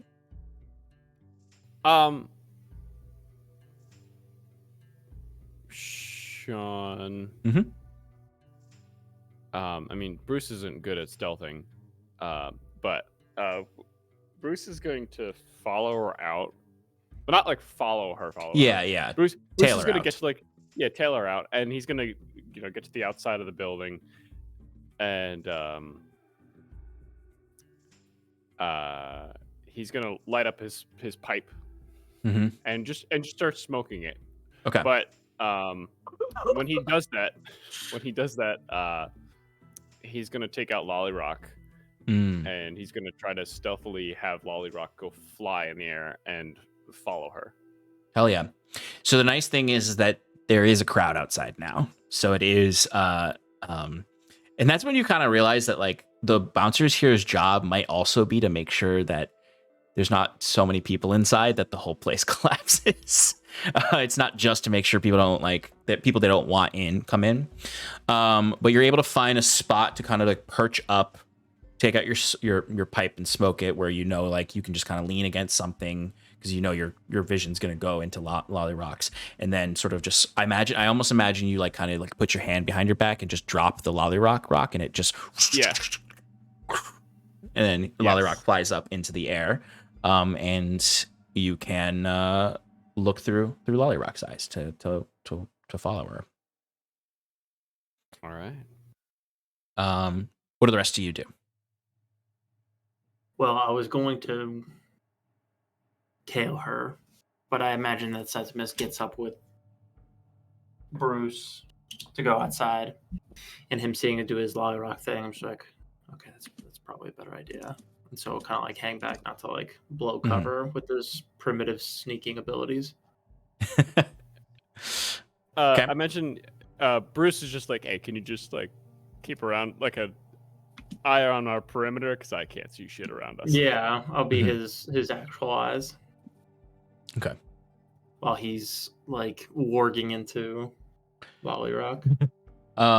So Bruce, we had agreed that we were following familiar roles for this, right? Yeah. Since you we've added the visual side to this. Yep. So I just want to double check because I do believe there is a limit to how far away they can get from you.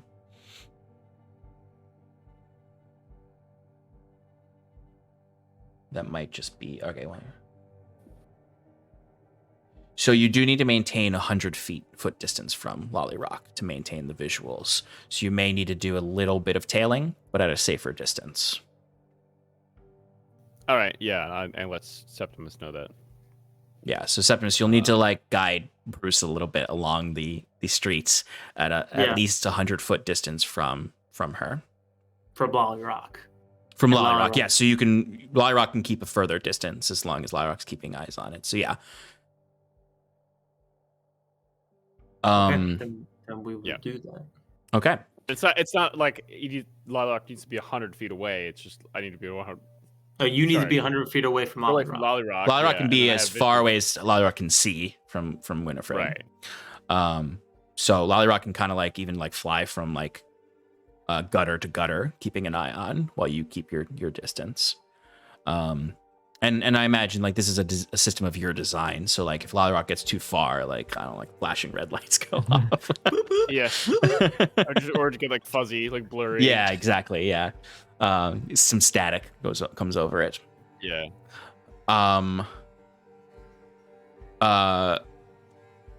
Jaquet, are you doing anything particular here? Jaquet finishes his hand and goes, sorry guys, I got a jet, but good game. And then leaning in goes, bet on Fyrn, White Eye. If you want to make silver, you'll bet on White Eye.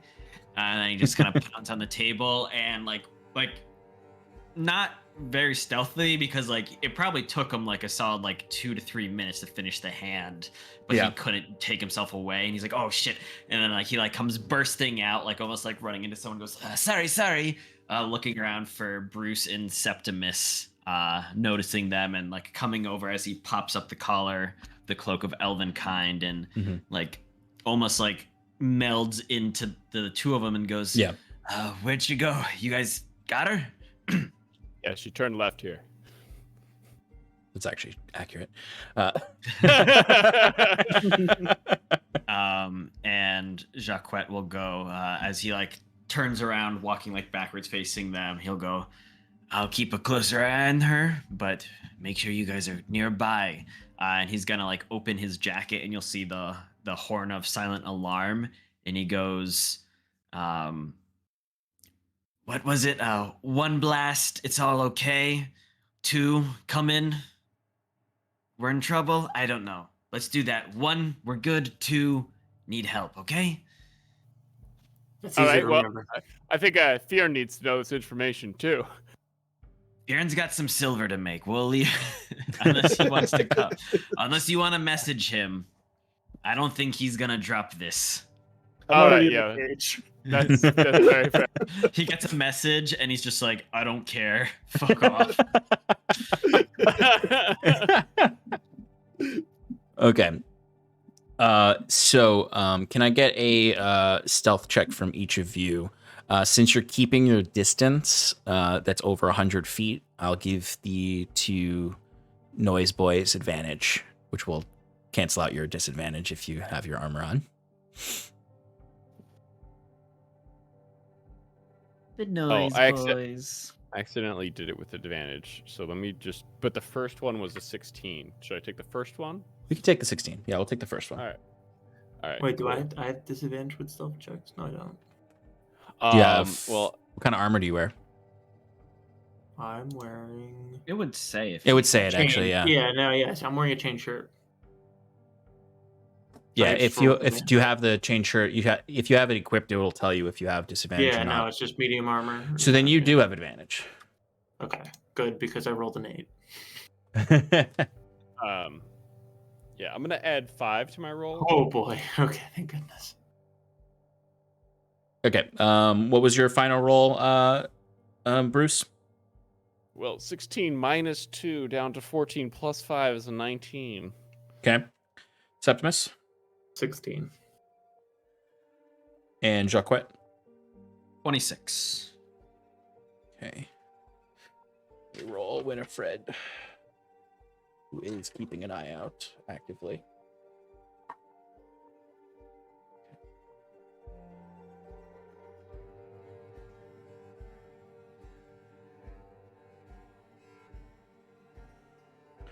All right, so the three of you are tailing her. Jaquet, you said you're going to get a little bit further ahead, so you're closer to her?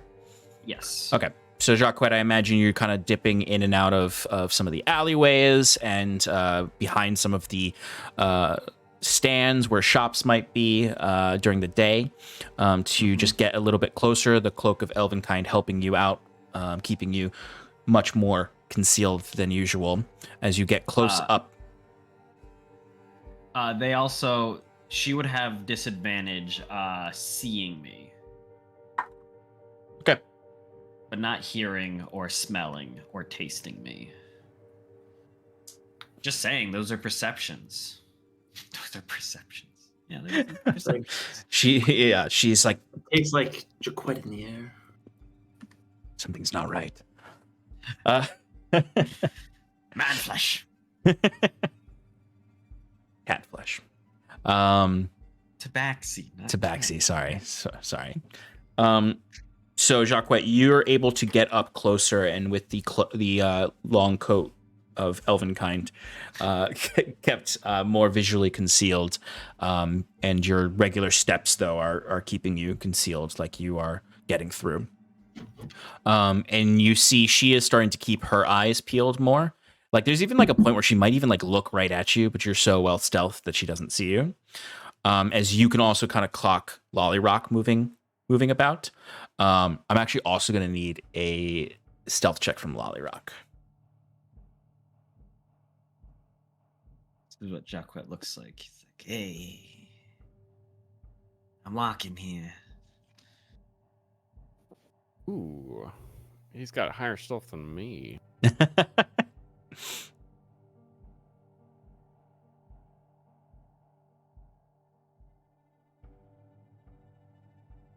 Hell yeah. That's a 20. Oh, nice. Yeah. So, Sorry, 21. ooh, Make even the better. difference. Even better. You never know. So she is going kind of like deeper into the parts of the Widow's Ward that kind of hug the Lighthouse District. Sort of along the kind of rise of the Lighthouse District, there is sort of a lane of buildings within the Widow's Ward. Now, similar to the Lighthouse District, a lot of them look pretty abandoned. Like the Widow's Ward used to be a full district, but a large chunk of it collapsed into the waters below. So you see a lot of similar architecture that's even more decrepit than the Lighthouse District. Like a lot of it looks like unsalvageable. And then some of it is just derelict homes, boarded up windows. And then a few of them have lights on, as in people still living here. In the more stable homes. And like Bruce, you might even notice this as you pass some of them, that it's like most of the homes are just not in good enough structure for anyone to safely live there unless they were desperate. Some of them are perfectly fine. Like a squatter could easily make a good life out of a house that was probably very nice. There's a big thing about the Widow's Ward is all the buildings in this part, they were very nice when this place wasn't a collapsed hideout for criminals. So someone could get a real nice townhouse in the Widow's Ward if they find the right building at the right time abandoned. But she seems to be going as deep in as she can to this neighborhood. And there's a point, though, when she stops abruptly in her tracks. And Jaquet, you notice this. You notice it from Lollyrock. And she's looking around, and you see she leans against a wall of one of the buildings and just kind of hangs out there for a second. It's at that moment because Bruce just relays to Septimus, she stopped moving. Let's find somewhere to hide. Okay. Just like, to stop movement and... Yeah. And are you going to get off the street? Probably. Yeah. Yeah. That's probably a good idea. Jaquet, since you're closer, you would notice that she maybe not. She didn't necessarily stop because she thought that Bruce and Septimus were following her, but that she maybe clocked them and like wanted to just like let them pass or move away. Because she does seem to like look up and down the street as she stopped here, as she just pulls out a cigar to light up, and she's hanging out for a little while. A Jaquet deterrent. Yeah, the Jaquet ward. Yeah. Yeah, I mean, I think Jaquet is not gonna like walk past her. He's just gonna like sneak down an alleyway, Mhm. and just get like out of line of sight with her. Okay. She's definitely not clocked you. Yeah. She's definitely still not aware of you. But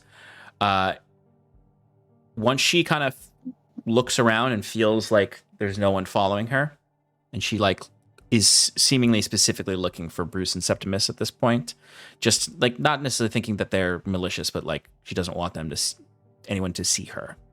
Right. She takes another drag of the cigar and continues walking again. It's not too much further that she walks, because you also get to sort of basically the end of the street at like sort of a half destroyed cul-de-sac, where the one side of the street closest to the lighthouse district and really just the rock uplift of the cliffs, the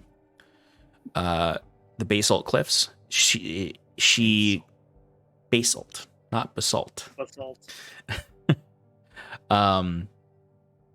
She enters into one of the buildings on the side with that's on the cliffs.